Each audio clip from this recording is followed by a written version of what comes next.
1, 2, check the mic, my check. 1, 2, my check the mic, 1, 2. Voice of SINOE is here with Esoteric. Please share with your friends as you get on so we can talk. SINOE, Liberia, on the platform today.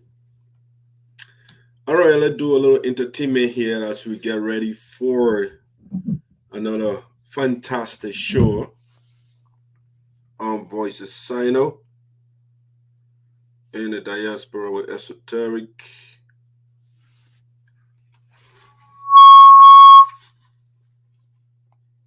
On Voices SINOE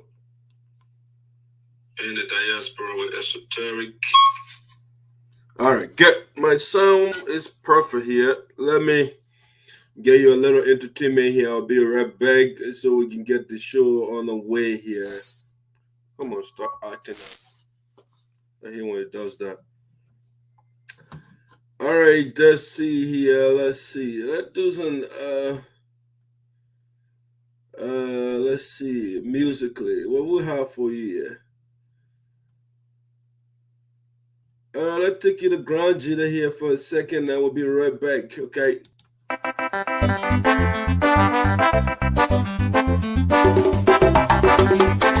Aha! But you know, Tamu, when you're so yes, oh, a boy will it. Put to Apollo Association in America. I'm a son of Idaho. Kaluji Wemon, so to one national group to Vesta. Ah, yeah, to National President Prosper Quincy Rule. So I did two.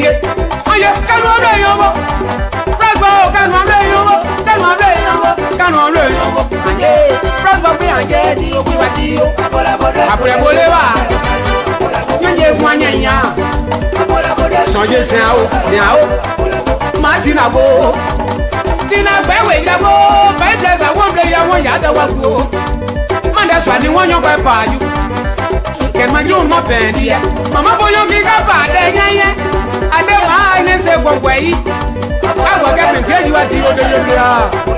I will be your liver.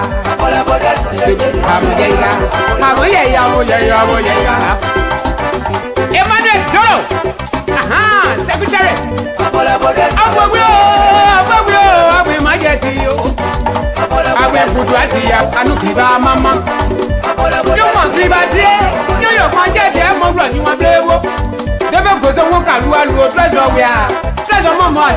Your low. I get never wear. She best up the war. We are moving.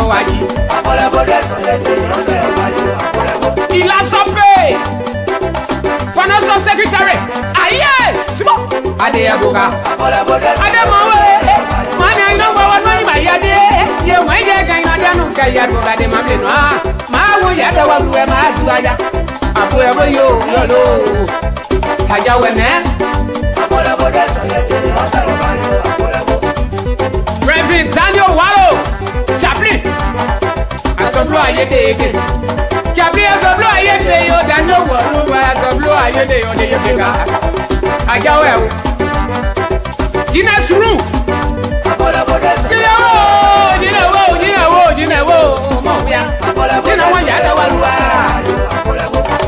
First Lele, Sawa Mama, I demand some $7 or some motive amount. Give Humate, National President, Nigeria Association in America. Aye. Honorable George Pate, Labrador Ambassador to the US. I say, we are going to Monsuma. So, can one day you go, can one day you go, can one day you go, the one you know that. We're more than your brother, you see it. No, Bistania, maybe who did you buy? And you will not play with a second piece. Who did you buy on the Mawa? And no play with Level for Rimbo boys, you want. Kai Fale, Bochema, Apple Monso, Apple Breakfast, you there. Go Charlie, Mama, so I do. Esther Selly, David. Aha, so. As I have Fale, Apple Monso, my Saturday. Aha, I get so. And I walk, but. Apollo Putu Association in America. Asawo, aye. Well, Rupe. I'm sorry, I'm a set. That's me. Tommy Paul. Yeah, I'm Mamma Mosu. Selling Ballet. Aha.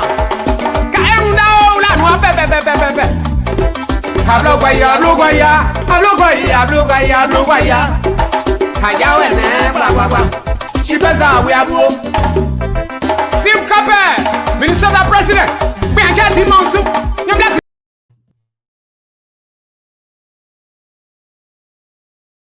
Ladies and gentlemen, my name is Wlaryee Nyantee. I'm one of the Liberia Traditional Musical Award nominees. You guys vote for me out there. See you in Liberia. I know you will vote for me because I have my fan down there. Vote for me. See you.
Swano webo,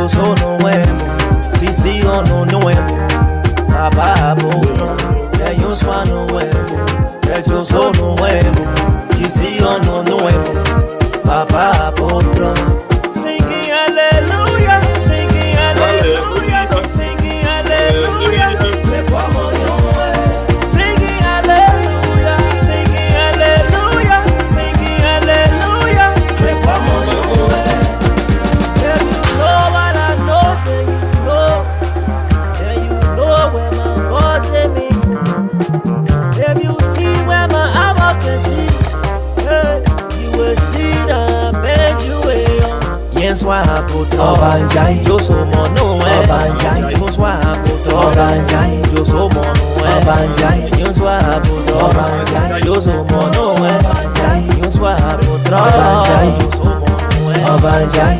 They play you take me from playboy. Nobody cannot take me from there. You take me from the ground, you put me on king. They reject the stone, then we turn down stone. Nobody know what tomorrow will bring. But for me, I put my trust in the Lord. If you know what the hustle will bring, chicken will grow, it will grow for me. They use one no way, they just on no way. We see on no way. Papa, they use one no way, they just on no way. Papa, singing hallelujah, singing hallelujah, singing hallelujah. Singing hallelujah, singing hallelujah, singing hallelujah. Nangala way, Nangala imama, Nangala imama, Nangala way. Nangala imama, Nangala imama. You know today, you don't know tomorrow. You better treat somebody with respect. We can let me have a borrow. They used to call me Mr. Wash and Wear. I find go maker. You answer my prayer. You give me your power. You taking me higher. Know what tomorrow will bring. For me, I put my trust in the Lord. If you know what the hustle will bring, no, what I'm going to pray. There you son no way, there you son no way. We see on no way, Papa Bola. There you son no way, there you son no way. We see on no way, Papa Bola. Singing hallelujah, singing hallelujah. Singing hallelujah, singing hallelujah, singing hallelujah. All right, Clipper Manuan. Okay, ladies and gentlemen, welcome to Voice of SINOE in the Diaspora with Doc Sayopoda. Esoteric coming to you live from Prosper Park, Pennsylvania, and these United States of America. All right, today we'll have a wonderful show coming your way. Please share it for us. If you don't mind, share the link for us so that we can have another conversation with you. Sorry, my voice is a little bit it's crabby. I don't like the quality of my voice because I'm under the weather. All right, so what do we have for you today on Voice of SINOE? Well, before I tell you, you got to share. You are not sharing the link, so you have to share. I share with you, you got to share with other people.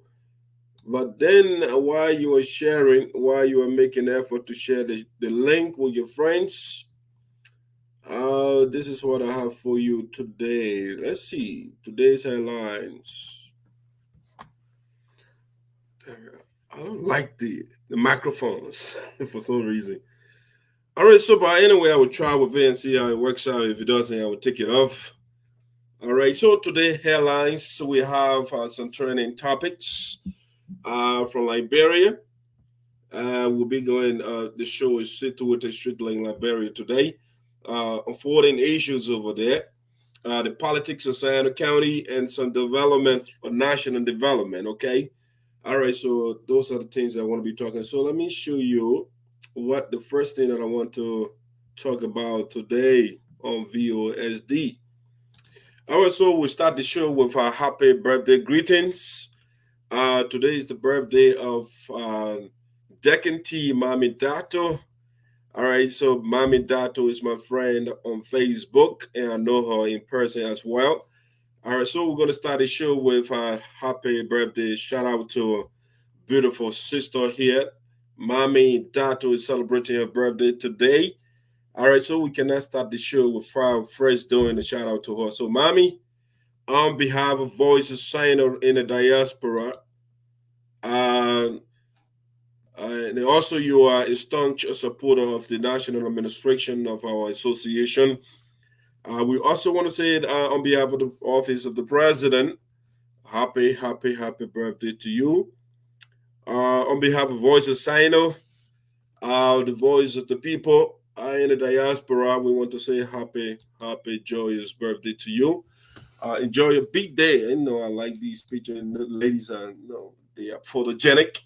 Not me. Like me, I'm not photogenic. I'm only good at talking. You know, I can talk it. All right. So, mommy, on a serious note, we want to say happy birthday to you. Wish you many more years and the best that you seek in life. All right. That's Miss Dartoe. Mamie Decontee Dartoe celebrating her birthday today. I was told she turned 14 today. I was told. All right, so that's a birthday shout out. If you're out there celebrating your birthday, we want to say happy birthday to you. Men in Greece to your airborne. All right, that's about it. We shout out. All right, now I got some breaking news here, but in order for you to stay on, let me see. I gotta make a quick. I'll go on a quick commercial here. I left something out. And so I will be right back with more because I want to talk about this quickly. I'll be right back.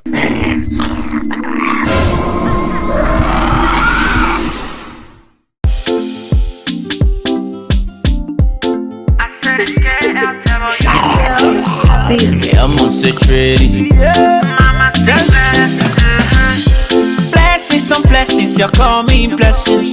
These my blessings can all be touching. I know my level, my man don't stress me. The puppy bless me to party. I want war, yellow zombie. I want body, I pro, yellow zombie. Batting up, bring a yellow zombie. I got a party, people dancing, yellow zombie. Sanko, me I want to wear like Paco. Waiter, bring the liquor. The poor man, someone spend the paper. Waiter, bring the liquor. The poor man, someone spend the paper. I said nobody, I want party. I want you to go down low. I want you to find it slow. Mama, you rock the show. I'm ready to spend some more. And I'm gonna, you know, sit down, I'm gonna check it. See, I see no time for check. Man, I want you dance like you ready, don't care. And do the dance for the zombie set. It's me and you, mama, no more stress. I want to dance, I feel myself. I want war, yellow zombie. I want body, I pro, yellow zombie. Batting up, bring a yellow zombie. Got a party, people dancing, yellow zombie. When Uncle D show face, all the children want a photo. Yeah, that do or die when they shake it come around. You know, Ulamu bless me, they papa bless me. Yes, why bless me? You cannot stop me. Your money can never go low. We say they high, but no heaven low. Papa, fire me on papa. Ragaza, no remote in the star. I bless you first, go up, the transformer. My blessing full of red bell. I want war, yellow zombie. I want body, I pro, yellow zombie. Batting up, bring a yellow zombie. I got a party, people dancing. I got a party, people dancing, yellow zombie. Everybody dancing the zombie. Okay, guys, welcome back to Voices SINOE. Sorry, we have to go for a quick commercial break to bring something. Our first thing that we want to talk about today on Voices SINOE. We have some breaking news here for you, so you don't want to leave. You have to share with your friends so they can be part of the juicy breaking news, political breaking news from SINOE County. All right, now before we go into breaking news and what have you, we started this series a while ago, which we call the history and culture of the Sarpo people. All right, so we had this historical document that we have been sharing with you. So this is part 3. We want to talk a little bit about the history and culture of the Sarpo people. so that those that are in the diaspora in other countries around the world, sorry, and even people back home, they don't even know their own culture. And so we want to give some cultural education from the document that we have, historical document from the elders. So we want to share it a little bit because we are giving it to you bit by bit, right? When we give it to you after that, then we can go to the politics and all of that. You have to know yourself first. Know thyself. That's how they call it. All right. So I'm also making effort when you're from SINOE County or any tribal group, you want people to know the children, the young ones that are coming out to know the culture. Send me the document and a book you have. We can share the content with the people. All right. So we're going to start with this one first. Let's do the screen sharing. And so that we can go into this beautiful historical document the elders share with me. So I have to share with you too. All right, this is the document here. We started with it before, and we're going to continue with 8. All right. So the first portion of the document, I think we started, and we'll talk about the various sections of the Sarpo tribe, the missing sections and all of that. So I think the last time I remember we start from tools making. Okay, so let's start from this section a little bit and read about how the people they used to make tools. Okay, the tools making. And so it says tools making, the Sarpo of primitive age, a molded iron for working tools, spears, cutlasses or machetes, hooks, knives, swords, etc. The process of producing these tools involved building of a furnace and digging of holes in the ground through the walls of the furnace. They put woods and all like rocks in the furnace. They lit the woods, which burned for some times to melt the ore like rocks. The liquid of the melted rocks who flowed through the holes dug and later got hardened after the fire is put off. The hardened melted rocks were taken to a blacksmith who made whatever tool they wanted to mold. Besides hand tools, the Sarpo people also made their own utensils, including pots, spoons, pans, bowls, etc. They dug clay and molded it into the shape of whatever utensil they wanted, and then burned in the fire to be hardened. They also made some of their utensils from large pieces of wood or log, which they cleverly designed to the shape of the item they wanted. Okay, to talk about agriculture. Agriculture is a way of life for the Sarpo people. The wealth of the Sarpo man was determined by the amount of food, especially rice, the number of livestock, poultry, wives, children, etc. he had. With the use of these things, he entertained strangers, hosted sponsored meetings, solving family and quarter problems, including paying dowries for wives, etc. All right, and then they talk about farming. Farms making is sometimes pleasure or merrymaking and is sometimes a dangerous venture. The season begins late September and ends in August. It has several stages, starting from brushing and ending with harvesting. Brushing, especially forest farms, begins in September and lasts up to December. As for the younger fields, it begins in November and lasts up to January. This is followed by felling of trees, December through February. The farms are then burned and cleared, February through March. Planting begins in February as clearing goes on and lasts up to April. These activities may be interrupted under a normal situation, such as abundant rainfall or sunshine. Weeding takes place in March up to April, followed by birds mining. This lasts up to May. The next stage is the harvesting, which is at its peak in July. It begins in May and sometimes lasts up to August, depending on the farm type, forest or younger fields. Although forest farms are unbrushed earlier, they take longer time to get dried up or get dry before being burned as compared to younger fields, which are unbrushed later. Trees felled and get dry quicker. After harvest, rice is then hauled to town, tied, and put to the kitchen tops to get dried, and wait the next season.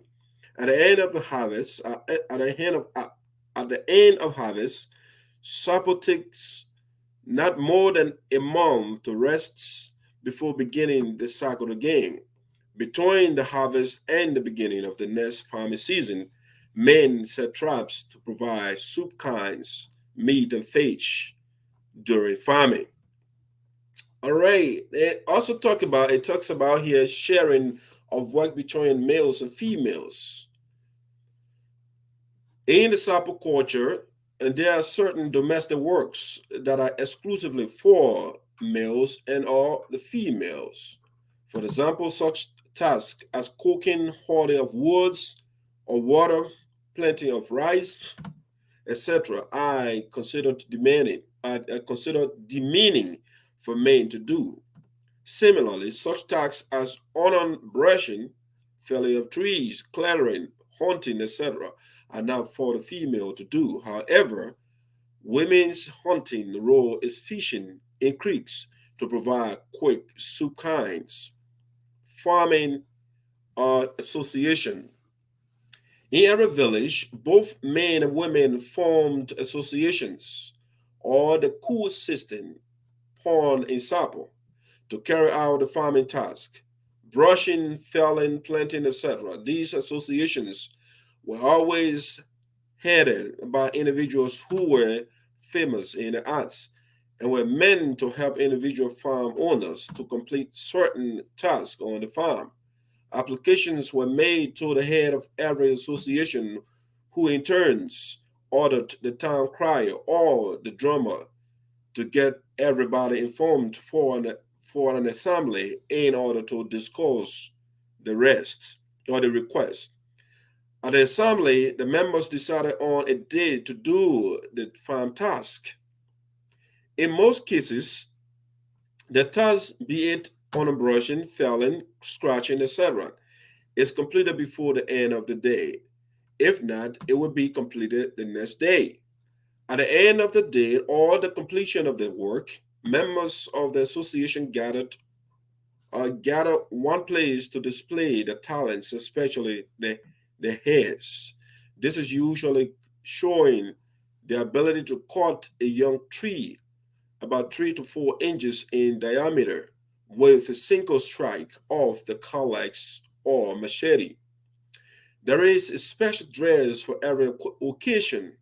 For honor brushing, the main dress and specially made straws around the waists, with the leader of the association wearing a special helmet made with straws, jumbles, and feathers on his head. For scratching, the women, especially the leader, wear waistband made of black and white pieces of woods, uh, black and pieces of clothes, sorry, jumbles and animal skins. Or hair wear is similar to that of the main leader. There are no special outfits for felling, rice cutting, or any other farm task. Besides acting on requests, Pawn or every member of the village also goes in an individual farm to complete the task without being caught if there were an accident on the farm. As such, the group who just go on that farm without delay, at times to avoid butch expenses, or what is that? Merch expenses, I think. Or if the task is not a big one, the work is not much. The individual farm owner who requests the services of only a portion of the villagers, usually not more than 7 persons. Our role of the farm owner. In every situation, the farm owner has a special role to play. He or she cooks enough food 3 times on that day, morning, midday, and evening, when the people return from the farm to fill everyone. In fact, in such a case, a group of women is selected. A group of women is selected to do the cooking for the day, depending on the personality and fame of the farm owner. Town town animals like goats or cows are slaughtered to prepare a meal for the workers. Other Sarpo cultures, the devils and mass dancers. The Sarpo people have 2 important societies that are very effective in their functions. One, the Kui, or secret grand devil, and 2, the Kile, the mass dancer. The Kui usually comes to town at night, especially when there is a problem, and is referred to. Let me read that again. The Kui usually comes to town at night, especially when there is a problem, and is referred to him. In extreme cases, it comes to town in the day when the situation is grave. It is believed to have a supernatural power, can do such things as causing rain to fall when even there is no sign of it, and even ordering lightning and thunder at will. Women and children are not allowed to see it. They therefore go indoors, and when it comes to town, it is believed that if any of them dares to see it, even pass through some opening, something will happen to him or her. Hence, whenever the devil is about to come out or come to town, an announcer or special crier will cry that special message. There are sinking quees, which sometimes entertain the people, and once powerful, that sometimes judge and punish people who violate some traditional laws. The quees sometimes come to town when there is a special piece of job to be done, and such as cleaning of roads, etc., that require everyone to cooperate. The killet or the mass dancer comes to town mostly in the day. Unlike the queen, it is open to everybody, including women and children. Like the queen, it comes out occasionally for purposes of course, not as serious as those for which queen comes out or come to town. Most cases, killet comes to town for merrymaking. There are sinking killets, considered to be the female, ordinary dancing killets, and high class or feared killets. Unlike the first 2, the high class killet come to town very seldomly. It only does so on issues of serious concern, such as violation of common laws, etc. Courting or dating of boys and girls, small marriage. When a young man is interested in a girl, he goes to the family home, carries such thing as tobacco, and advances the proposal. He requests that he and the girl spend the night together, absolutely not for sex. The girl could say yes or no to this request, but in most cases she is persuaded to do so. During the courting or dating process, the boy who helped the girl's parents with the farming and other domestic activities. A girl may be dated or courted by at least one boy. All the boys will continue to visit the girl until she chooses someone from among them. At times, the girl can be influenced by her parents into select a boy home she may not be interested in. So sometimes, to avoid this, the boy home seems to be loved by the girlie or by the girl who secretly take the girl away during late night or early morning hours and later settle or compromise with the parents. In another situation, a girl who went to visit in another village to another quarter in the same village may be grabbed by the family of a boy who is interested in her to become a lover or girlfriend of the boy. In such a case, the family who waste water on her and make the pronouncement of the boy's desire.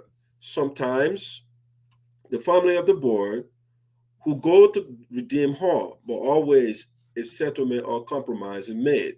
The girl is never taken back. All right, so we'll start from the next right here. We'll stop over here, circumcision, so we can go to next thing.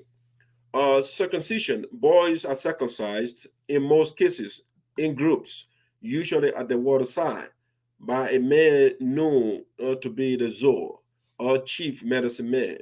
This is a big occasion for the families whose boy children are circumcised. The boys are brought to town and usually placed in one hut where they are treated and fed well until the sores are healed. Where where they are kept is called plumbo. This may last 3 to 4 weeks. They are usually discharged together with a big occasion. Girls. The arrangement or procedure for girl circumcision is the same as that of the boys at the waterside in group and usually on a one roof, except that they must attain the age of 20 to 25 years because they will have to choose a lover or boyfriend or fiance at the end of the entire process or ceremony. And B, their indoor period is usually shorter. Choosing of a boyfriend. The circumcision ceremonies for a girl are climaxed with the choosing of a boyfriend. At this time, all the boys who have been dating or courting the girl who carry a bottle of oils, each and to the women taking care of the girls. The girls who then be required to settle the battle, to select the battle of the boy she loves. From that point, he becomes her lover or boyfriend until her parents are ready to take her for marriage to one who pays her dowry. Or she may even bear the child for the boy while she was there. The child usually belongs to the guy or man who married the girl and to whom she gets married, although very rare, the girl may remain and married to the boyfriend. All right, so we stop next time. We'll start the next section from marriage, how the process of marriage goes on in the Sapo culture. All right, so we are just reading the history and the culture of the Sapo people, a document that we got. So next time we'll start our reading from marriage. All right, how the ceremony of marriage is done, and so I will make note of that so I don't repeat. I suspect I repeated the previous section. So part 4, I will start V4, and then I will start from marriage. All right, great. That's how we'll start the next section. Now that's it for that section of our the history and the culture of the Sapo people. All right, that's something we are doing that for education to educate our people. That's how you put the esoteric. We've been monitoring your show all the time, discussing Liberia and SINOE County at large. But one day you never discuss a great American government wide. All right, so this is the voice of SINOE. It's not the voice of the United States. And so we concentrate more so on SINOE County and Liberia. But if you want to learn some stuff about America, we can do coverage. Thanks for breaking that to our attention. If you want to be specific, tell me, inbox me some of the things that you want to learn about the United States, and we can do an edition on that. I'm watching from the nation capital, or Capitol, Monrovia. Is that the Capitol with TOL is the building where the lawmakers they congregate to make laws. All right, and the TAL is where is the city. Okay, just to make that quick correction over there. All right, now let's get to the first breaking news that we want to bring up to you today on Voice of SINOE in the diaspora. That is trending. All right, that is trending here. So let's go to our breaking news section here, and we'll start the first breaking news here from Voice of SINOE.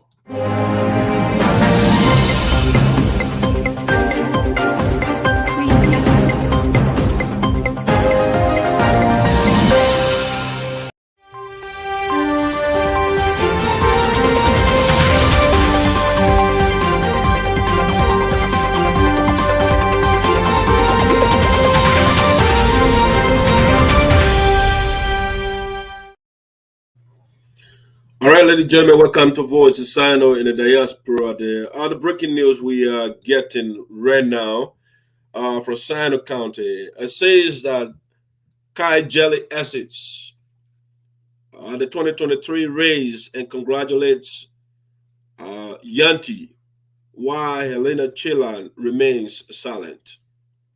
All right. 2023, Kai Jelly, when I was in Liberia, December, he called all the Sarpo people in Monrovia, and I was part of that occasion. And his call was for the Sarpo people to talk to the other candidates or potential candidates come 2023. So that program was organized so that the people would talk to the other guys, which I thought was undemocratic, to tell another candidate to get out of the race. All right, but that was what that occasion was for. And now almost a year, and we are in December since I left. So the political variables are changing inside the county. So now recently we just got a communication. Let me read this first. Because I believe in evidence, I like to show you what I'm talking about. And so we want to show you the candidates or the potential candidate, or if you want right now, they are aspirants. Okay. So we want to show you those people that we're talking about right now because you have to understand SINOE County, it comprises of different tribes, and those tribes, they have subdivisions. Okay, so the Sarpo section has 6 sections, or the Sarpo tribe has 6 sections, right? So the Cabo de Bell, from the look of things, it was you before then. We were looking at 3 characters from the Cabo de Bell. We were looking at Antonin Wlaryee Nyantee, right? He has the desire to contest 2023 in district number 3. That's another picture of him right here. He's a lawyer. All right. And another name we heard, like the program I said I went to, was Mr. Jelly, Kai Jelly, this man right here. All right. He was the one that convened the Sarpo people so that the people can talk to the other candidates or potential candidates to get out of the race. All right. I'm talking about the Cabo de Bell right now, right? So this is Mr. Jelly. This is Mr. Nyantee. And then we have a lady, Helena Chilar. We are told she been flirting with that position as well in SINOE County. She had written a couple of political pieces on Facebook, published them. So the politics of SINOE County, it has been shaping. Okay, the females are coming on board as well. So recently there was this development from SINOE County. Actually happened in Monrovia. Mr. Nyantee, who is the lawyer, this man right here, the political variables, again, they are changing, the math is playing, right? So Mr. Nyantee was endorsed recently in Monrovia, okay, by the Kabade people, all right, because they want to condense, they don't want to crowd the political field. So they had 3 persons from that belt. They had 2 sons and a daughter. Now one to run. So this is Nyantee again, and this is Mr. Kai Jelly, and then Helena Chilar. And so after the people did the analysis of the candidate, first they started with Helena, right? They looked at Helena, beautiful lady. She educated. She's one of the managers. She works for Lone Star, I think. She's one of the managers. You know, she's been there for several years, and we were told she, through her connection with Lone Star, they constructed 2 towers, one in Kojai and another one in Pine Town. You know, that's something she did. But the flaw that the people had, the problem that they had with her was that she is not too involved with the district, with the people in the county. She's not too involved.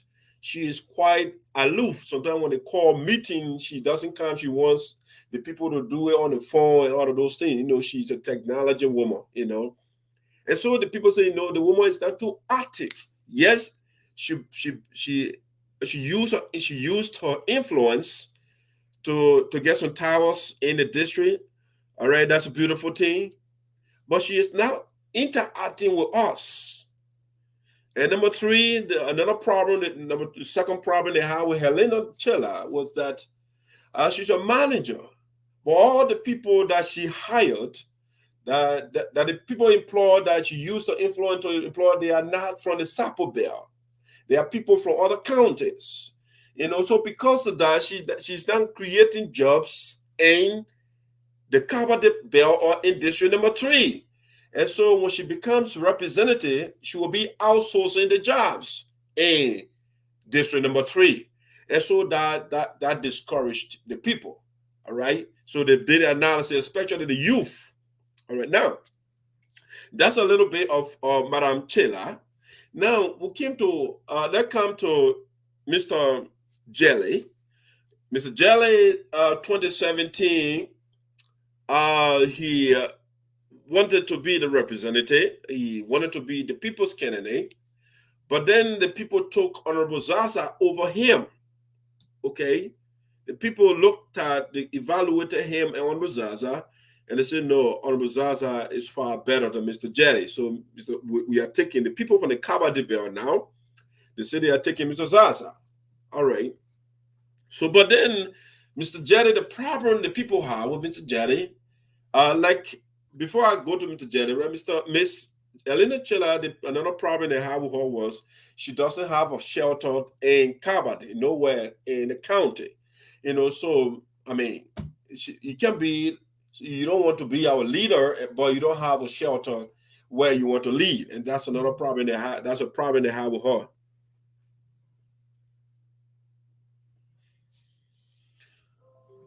All right, so now let me see. There's some communications coming in here to Voice of Side. I don't want to ignore these things. They got some facts in it. They're my sources. They are sending things to me.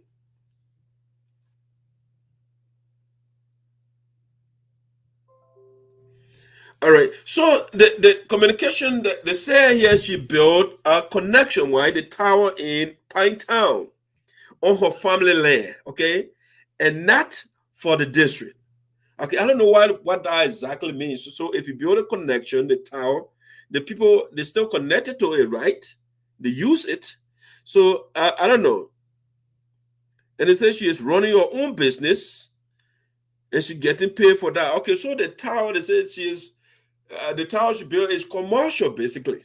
And so she's getting paid for those things. Okay, that's what my sources are telling me. You know, so they look at some of those things and they say, no, we don't want this lady. She is aloof. She is not involved with the people. She doesn't have a shelter in the district or in the region. She is employing strangers. She is not employing our children. And so she will not be a good representative for us, okay, or somebody to be our face. Now, Mr. Jelly, after the evaluation of Helena Chilar, they came to Mr. Jelly. They gave Mr. Jelly wanted to run 2023 or 2017, sorry, and Mr. Zaza was chosen over him. Now he bought some things like Chilar as well. He doesn't have a shelter in the area. So the people say, how is it that you want to be our representative? You had a desire before in 2017, but up to now you haven't built a Palava hut for you to stay when you come here. And so that's something to look at against him. Okay. They also said he purchased some stuff when in 2017, right? He purchased some materials and stuff like that.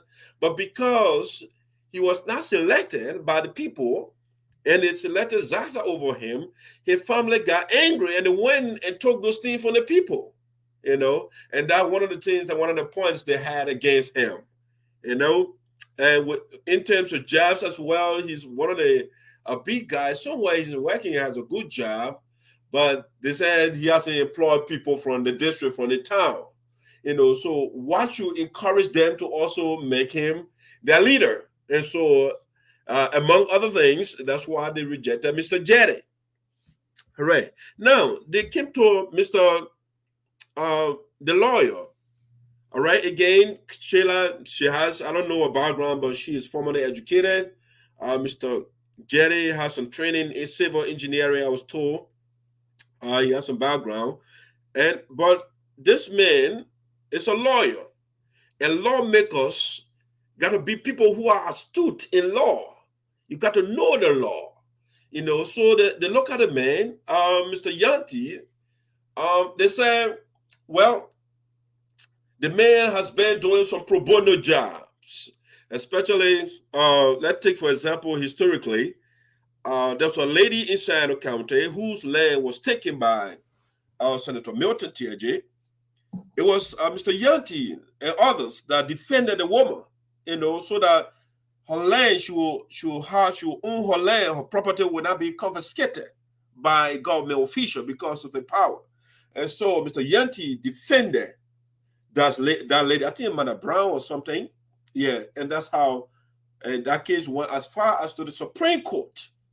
But it was Mr. Nyantee at the level of the county that defended the woman, you know. And so the woman, they say, yes, that man is a public defender. He is defending the public. And so that's good thing. There's a lawyer in Liberia, they call it poor man lawyer, right? So the man went to school for all these years. And he doesn't say, oh, I want to be a corporate lawyer. You know, I'll go up there and make the big dollars or the big bucks. I will defend the little people. So they say, no, this man has something to offer. He brings something good to the table. Right now, Mr. Nyantee is building his house in a Pine Town. I mean, we were told that, you know, sometimes, you know, the process is going low or slow. And so when it rains, the structure crumbles. I don't know that breaks usually or that or when that concrete will not crumble, so we assume it's that break. But you have to understand, the man is a poor man lawyer. He's not a rich man lawyer, and so he's not a lucrative. He's not a rich man, and so he's telling the people, when I come, I'm not coming to eat your money. Whatever I'm using right now is a little thing. When you have pity on me, when I represent the people, the little thing you give me now, I'm using to build my structure here. You know, I'm not stealing money from anybody. I'm not overcharging my clients. You know, it's a lot of things. As a matter of fact, I do a pro bono. That's a big word for free. I do free job for people. But he is building a house in Pine Town right now. All right. Again, he's a lawyer. I mean, the people had little issues with him before. Oh, he's not doing something in the district, but I mean, he's a good guy. I met with him in Liberia when I went there. I had a decent conversation with him. If you sit with Mr. Nyantee, you have a beautiful conversation. He understands the issues. You know, he understands the plight of our people. He's not there. You know, if there's somebody who will say, you know, I went to law school, I'll just make my big bucks and relax. You know, I don't need anything else. You know, to be a lawyer, it's a great thing. It's a lucrative position. You know, but so the people, among other things, the ability to defend the people, to seek the interest of the people and build a structure. Unlike the other people, they are not building anything. So the people say, you know what? We are going to the people. The guy again. I'll show you the image. Let me show you that image again. So they selected Mr. Nyantee to represent, to be the candidate from the Kabade Belt. Okay, so that's when they did the ceremony in Monrovia when he was selected by the people of the Kabade Belt to be their 2023 candidate. Okay. All right, so that's Mr. Nyantee. Now, when Mr. Nyantee was elected by the people, Mr. Jelly, being a Democrat, understanding the democratic principles, he said, well, the people have spoken. And so I got to concede. I cannot go against the will of the people. Hence, so Mr. Nyantee, Mr. Chikai Jelly, he congratulated Mr. Nyantee for being selected by the people. Here's the communication for him. Okay, this is what Mr. Jelly published. He sent out to congratulate Mr. Nyantee. So he said, good morning, my dearest supporters, friends, to my heart. I've been very busy with Kabade politics these few days, but it is over.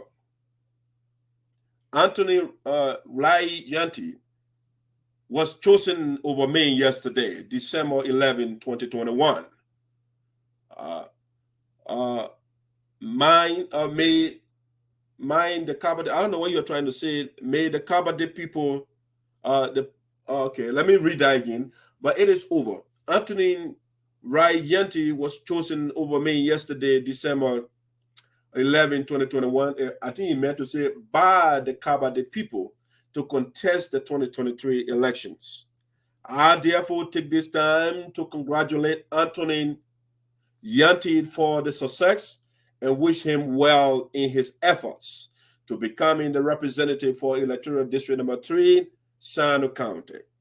He goes on to say, I humbly and earnestly thank you all for standing by me in my struggle to represent the people of Kabade to contest the 2023 elections. Okay? We will still be together as long as God Almighty give us the blessing to be around. I'll also thank the Kabade people for their decision. Okay? So that's what Mr. Nyantee said, and Mr. Kai Jelly said, congratulating Mr. Nyantee on his victory, on his selection by the people. All right. So the political field is narrowing up in SINOE County gradually. Okay. But I want to look into that statement again by Mr. Jelly. He conceded defeat, basically. So it's a concession speech by Mr. Jelly. Again, I want to read that to you. Good morning, my dearest supporters and friends to my heart. Okay? He is speaking sincerely to my heart. He doesn't say to my hair or to my elbow, to my heart. Good morning, my dearest supporters and friends to my heart. I have been very busy with Kabade politics these few days, but it is over. Okay? It is over. He said that. Wlaryee Nyantee was chosen over me yesterday, December 11, 2021, by the Kabade people to contest the 2023 elections. I therefore take this time to congratulate Wlaryee Nyantee for the success and wish him well in his efforts to becoming the representative for electoral district number 3, SINOE County. I humbly and earnestly thank you all for standing by me in my struggle to represent the people of Kabade. Right? That's the problem I have with that in the statement. If you were to be elected as representative, you would represent the Kabade people, but you would be representing the people of electoral district number 3, SINOE County. All right. So that was a little problem over there for me. I humbly and earnestly thank you all for standing by me in my struggle to represent the people of Kabade to contest the 2023 elections. We will still be together as long as God Almighty give us the blessing to be around. I also thank the Kabade people for the decision. Okay, So Mr. Nyantee is out of the Mr. Jelly, sorry. Mr. Jelly is out of the political mud comes 2023. He has considered defeat. The people have made a choice and they say they are going with Mr. Nyantee. Mr. Nyantee is the people's choice from the Cabo de Bell. Now, that's the breaking news we have for you. But now let's look at the political landscape for a second here in SINOE County, electoral district number 3. Now, we stole you 3 persons from the Cabo de Bell, right? Mr. Nyantee, Mr. Jelly, and Ms. Chilar. Okay, those are the 3 persons. Right now, Madam Chilar, she is silent right now. She hasn't spoken with respect to the decision of the people. We don't know that we have a history of candidates in the past that went against the decision of the people. You know, so we don't know for sure what Madam Jerry, Madam Chilar will go against the decision. We have to understand Madam Jabwele went against the decision of the people before.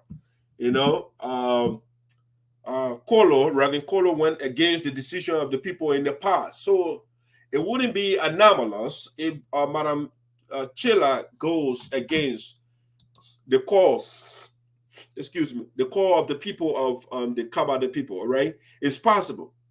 And when she makes that choice, it wouldn't be, for me, I wouldn't take it as an affront. All right, I would say it's all right to contest or not to contest, because Liberia is a democracy. And what that means is all citizens have the right to participate in the political process. And so if Madam Chilar decides to run, it's up to her. Mr. Kai Jelly has decided to opt out of the race because the first base of a politician is where you are from. And the people from your base or from where you are from, they are saying, you know what, we are going with another person. And so Mr. Jelly thought it wise to just sit down instead of wasting your resources. Okay? So now, let's switch gear. Let's see what is trending. Let me see some of your comments here. Mr. Jelly is not really visible in the district, except during election time, I was told. Okay? So Mr. Evangelist James Scholar is quite involved with the politics of Cabo de, and he is making a claim over there. I'm watching you, sir, from my little corner. Okay, that's Mazina over there. Let's see another comment. Dr. Yapu, the esoteric Kai Jelly knows that he cannot win Alice Sonibor Noah because of the work the young man has done in electoral district number 3. Alice Noah making sure that people should not talk for nothing, but they should show him mark. Okay. Okay, this gentleman sounds like a sympathizer or political apologist of Alice Sonibor Noah, which is his right. Now, let's go into a little bit of SINOE politics here. Excuse me, guys. Excuse me. So let's do some political analysis of what is unfolding in SINOE County right now. So we just told you about 3 potential candidates, and 1 person is out. Now, in the Drawson Bell, I just told you people from the Cabo de Bell, right? And so right now in the Drawson Bell, we are told. Let me see. Maybe I left 1 person out. I'll add that person later. But in the Drawson Bell, we have Christian Tababo. It's one young man who also has the desire. Interviewing the other day, he is strong in the race. He's the labor commissioner for SINOE. He is participating, potential candidate in the race. We have the trailblazer, the female trailblazer, Madam Jabwele Foley. She is the trailblazer or the pioneer in such that, in the sense that, in the context of the ladies, she was the first female that broke that taboo, woman, since she made that move. More women now, they are getting brave to participate in politics in SINOE County electoral district number 3, to be specific. So Carla Jabwele is from the Drawson Bell as well. She's one of the candidates, potential candidates, if you like. And then you got Mr. Scary Man. That's Reverend Colo. I don't know what he's doing on a picture trying to scare people, you know, when we're little children, the people say, boogeyman, you know, or something like that. You're trying to, I don't know. I'm just kidding.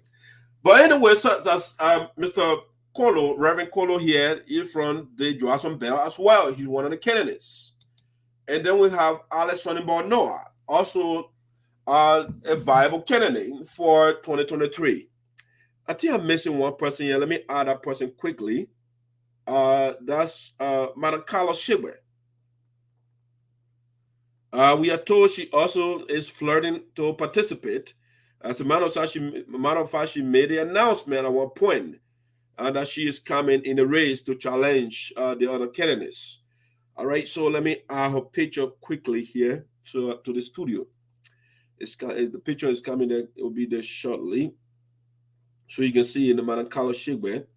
She also expressed the desire to run in District Number 3, 2023. Hopefully the picture, I don't have a lot, so I will have to take some stuff down here. All right, let me take some picture of, I got a lot of stuff in here. I talked about this one before, so let me just bring that down. And now I'm Madam Carla Shibwe quickly. All right, so that's Alex Sonnenborn Noah. He's contesting. This is Madam Carla Shibwe as well. She has the desire from the Johnson Bell. All right, she also contested. She wants to contest. Okay, so this is the Johnson area is also crowded. Right now in the Cabo de Bell, we have at least, it's not clear yet, Madam Helena Chilar has not spoken. You know, but Mr. Jelly has spoken. He congratulated Mr. Nyantee already. He is out of the race, okay? So we don't know about Madam Chilar.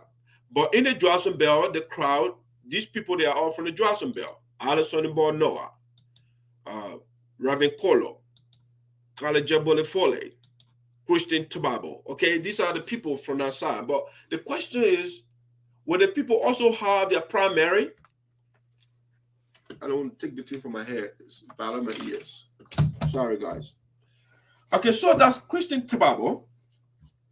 And we don't know whether Christian will stay in the race. We are not too sure. But I'm quite sure, like the Kabata people, they will also make that decision who to represent them.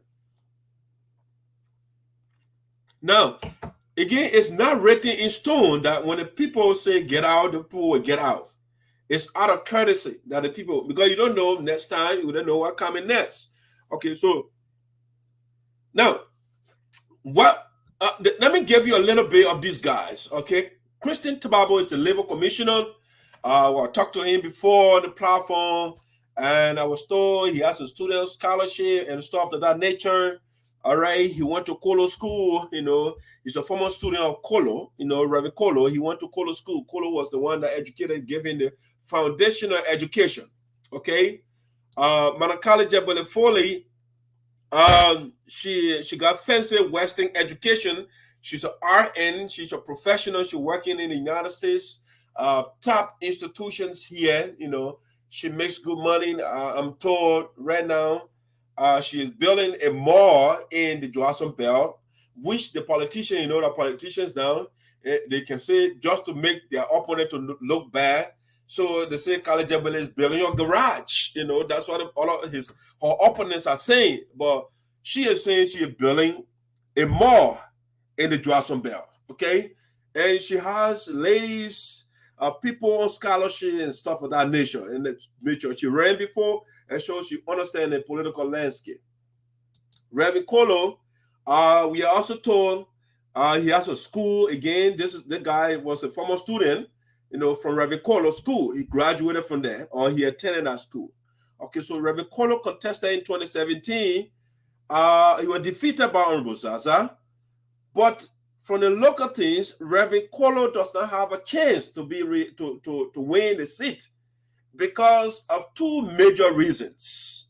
Number one, when Honorable Zaza won the election 2017, him and his supporter they got angry and bossed the guy eye. Okay, so the people now they call him Reverend Colo eye bosser. All right, he bossing people eye. So because this is a big negative on Reverend Colo, harming other citizens This guy had the breast guy eye, and as a result, he got frustrated and died in the process. And so this is a huge, huge political blow to Reverend Kolo.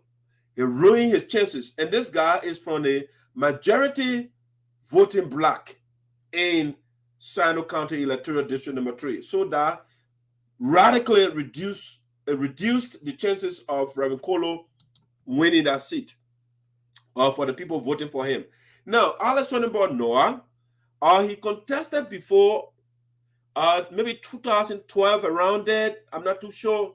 He was massively beaten. He didn't even get 2% of the vote, 1%. He was beaten so bad. You know, right now he is the port manager of SINOE County. Relatively speaking, he is doing well at the port. So now the politics now in the county, it says that, you know, the Sarpos are in the minority. And a lot of the jobs the crews are in the majority, just the same way in America, the white people are in the majority. So a lot of the positions, they have lots of the positions. Similar in SINOE County, the crews are in the majority, so they got a lot of the positions.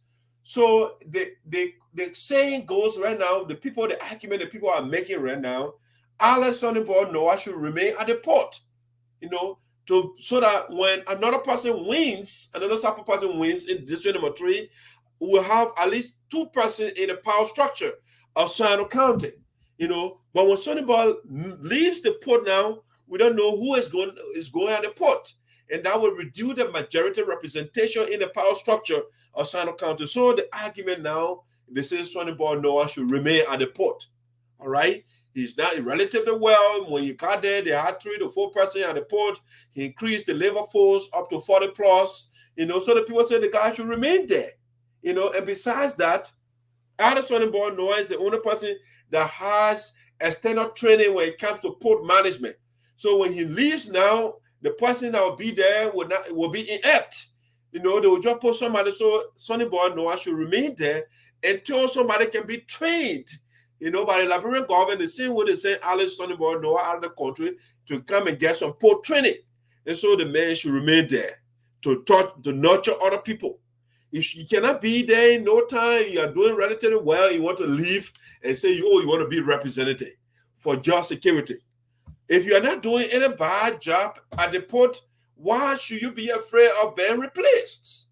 You know, so the people saying Sonnenborg Noah should remain at the port. He's doing a great job. He's roofing people's houses and all those things, building toilets. That's a wonderful thing, but they're saying Sonnenborg should remain at the port. Now, for Madam Carlos Shebed, the people are saying it's a no-brainer. Right now, she's hurriedly building a personal house where Madam Carlos Shebed and they're building more and stuff of that nature to make Jacksonville, that area, to be an economic hub for SINOE County. Madam Shebed is building a personal house. I don't know if she started the project already. I don't know.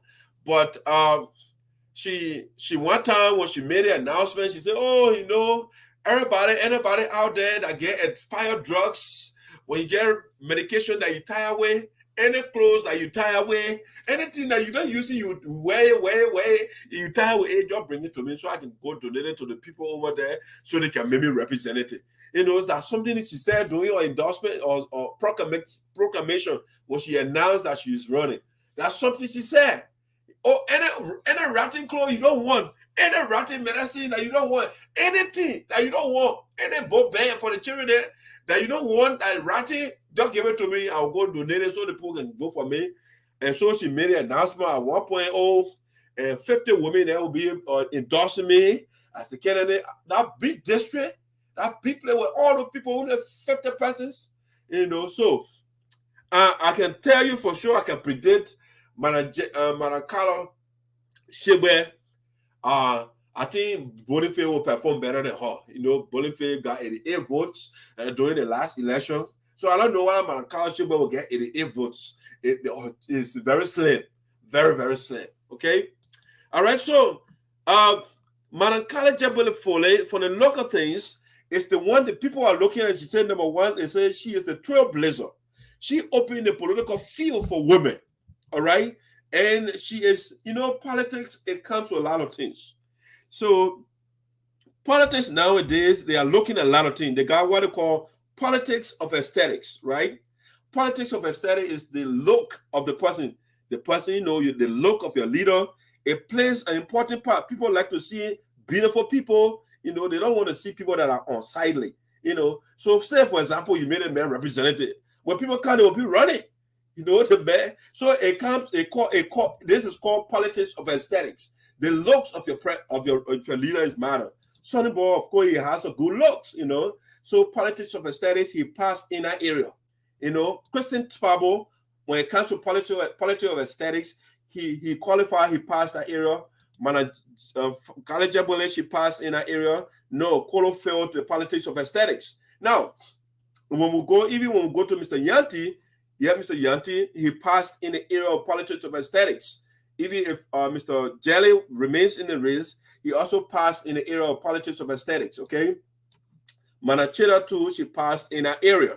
Now, so the other area they are looking at is the politics of speech, okay? The politics of speech is that area where your leader will clearly communicate with everybody that they will understand. Right now, the world is globalized. So your representative cannot be speaking and his speech is only local. So the argument goes that Sonny Boy Noah, he speaks the local language very well, but internationally he struggles. So Sino County District Number 3 needs somebody who will articulate the issue either locally or internationally. So in that area, they say, College has the ability. She speaks global English. She can go over there and still speak a little local language. Internationally, when she's speaking, she can make the case for the district better, on an international scene, right? If you want to convince donor, you can be talking to people and say, what you say? What you say?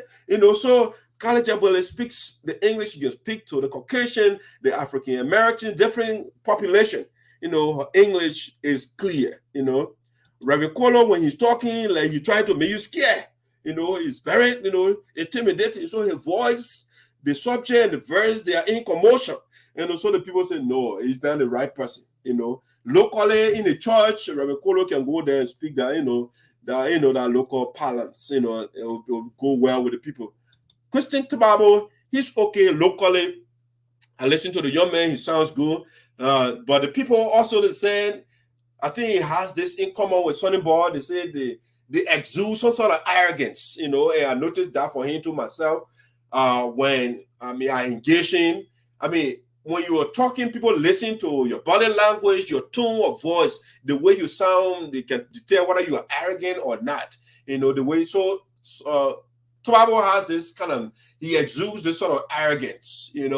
I can see it from here as well. And at one point, I made an appointment with him, and he forfeited. That was unprofessional to book an appointment, and he didn't even call and say, "Oh, I'm not making it. I have to call you." He said, "Oh, what? Someone else." And so there's an element of insincerity in him, And the people say they want somebody who is honest. Christian Twabo, he has this little tricky component to him. He has a trick. He came on the platform and tried to about, but I'm taking the people over you. Are you serious? You take the representative of the people, you take somebody else over the man. The man already made an appointment with you. And Christian Twabo say, what? Then I had to take the people over you. But I'm one of the people. I can make the case to the people for you. But the man, he has that arrogance. So he say, I'm going with the people first. But I'm the people too. I didn't just call you arbitrarily. I call you, I made in advance. I ask you, and say, yes, sir, I'm available such short time. I will make an arrangement. Only to come later and tell me different story. Even when he came on the show that day, he came late. And so imagine, and that's why I asked, I said, Christian, is that how you want to lead the people? You want to go to well late? And when you make an appointment with people, you will forfeit and tell the people, say, I take the other person over the other person. So the people are saying, Sano, Christian is not the right person for them. He got tricky element. He is the labor commissioner right now, and there are labor issues in the county that he's not addressing. So the whole host of things on Christian Twabo, and his chances of winning is very slim. Now, again, the contest is between College and Sonny Boy Noah. If the people, the Johnson people, when they were to go to the let's just say the primary, if you want to put it that way, it will either be Kale Jebele or Alice Sonibon Kale or Alice Sonibon. Two of the people, but Alice again, the people are impressing upon Alice to say, you know what, you are doing a great job at the port, you are doing a great job for the people, roofing people's houses, a wonderful thing, you are doing some good stuff. But Alice, we don't want to have one representation in the power structure of SINOE. So say now you have the port manager job, remain in that position. Let's get another person. So now the women in district number 3, right? They are crusading seriously. They say historically, women, they are being marginalized in the county, even in the country as a whole. And so they say, you know what? We need a female representation this time around. Our son born Noah is a fine son, but the man should go to remain at the port. Let the man remain there. He's doing a great job. He's the only man that got a certificate for that place. So when you even bring somebody against it, will be very hard. You know, the knowledge he has, you have to go and acquire that knowledge first before you can get that position. So he has a tenure position. He's there for about 25 years, so he is secure. 6 years, he can lead 25 for 6. You know, so the people are saying, Lepo Kalejebole. So the women right now, unlike Madam Kaloshebe, who talking about 50, the people of the district as a whole, especially the women, they say, you know what, we need Kalejebole fully. And so she is right now in Liberia, and I'm told there will be a huge program, a petitioning program for every facet of the district, from Kabade, from Sinkon, from Joason, from Namapo, from Putu, everywhere. The women are coming from everywhere. They say this 2023 election is our time to get a woman from SINOE County. District number 3 will be the first district to send a female in the Capitol building. And so it will be a tough election. And especially we have a fine lawyer too in the race, you know, Mr. Nyantee.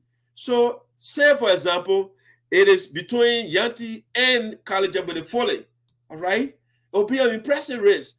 But that given the numerical leverage of the women, the way they are coming together right now, if they remain together, Kalejebole has a head edge. She has an edge 2023. I don't know again what I will break. I'm not too sure.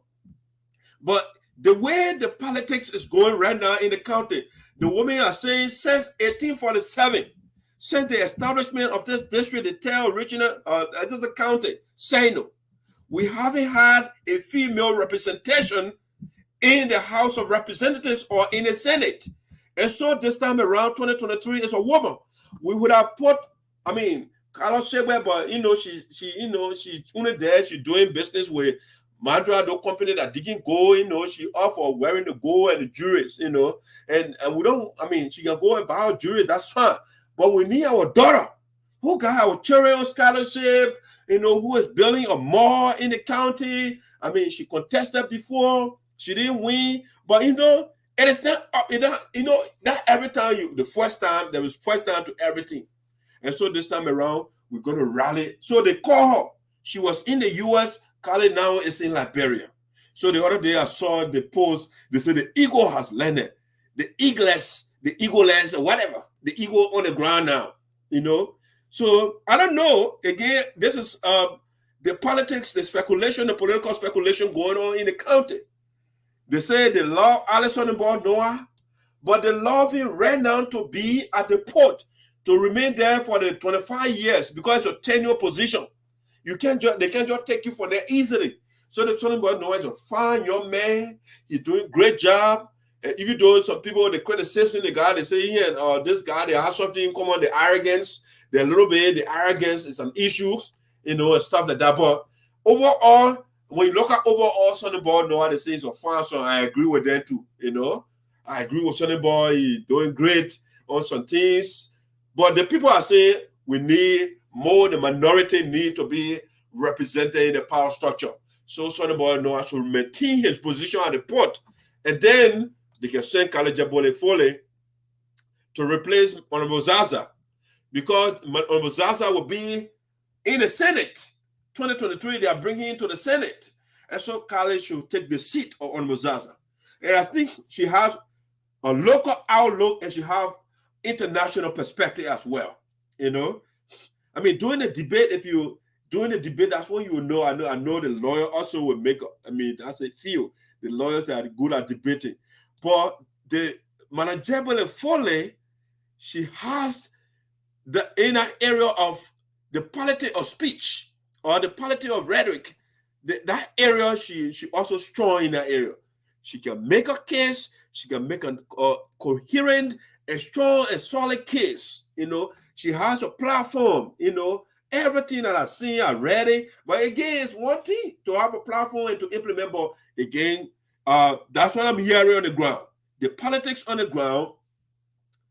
They want Sonny Boy Noah, but they don't want Sonny Boy Noah to leave the port. That's the people concerned because it's a strategic position in the county, the port manager position.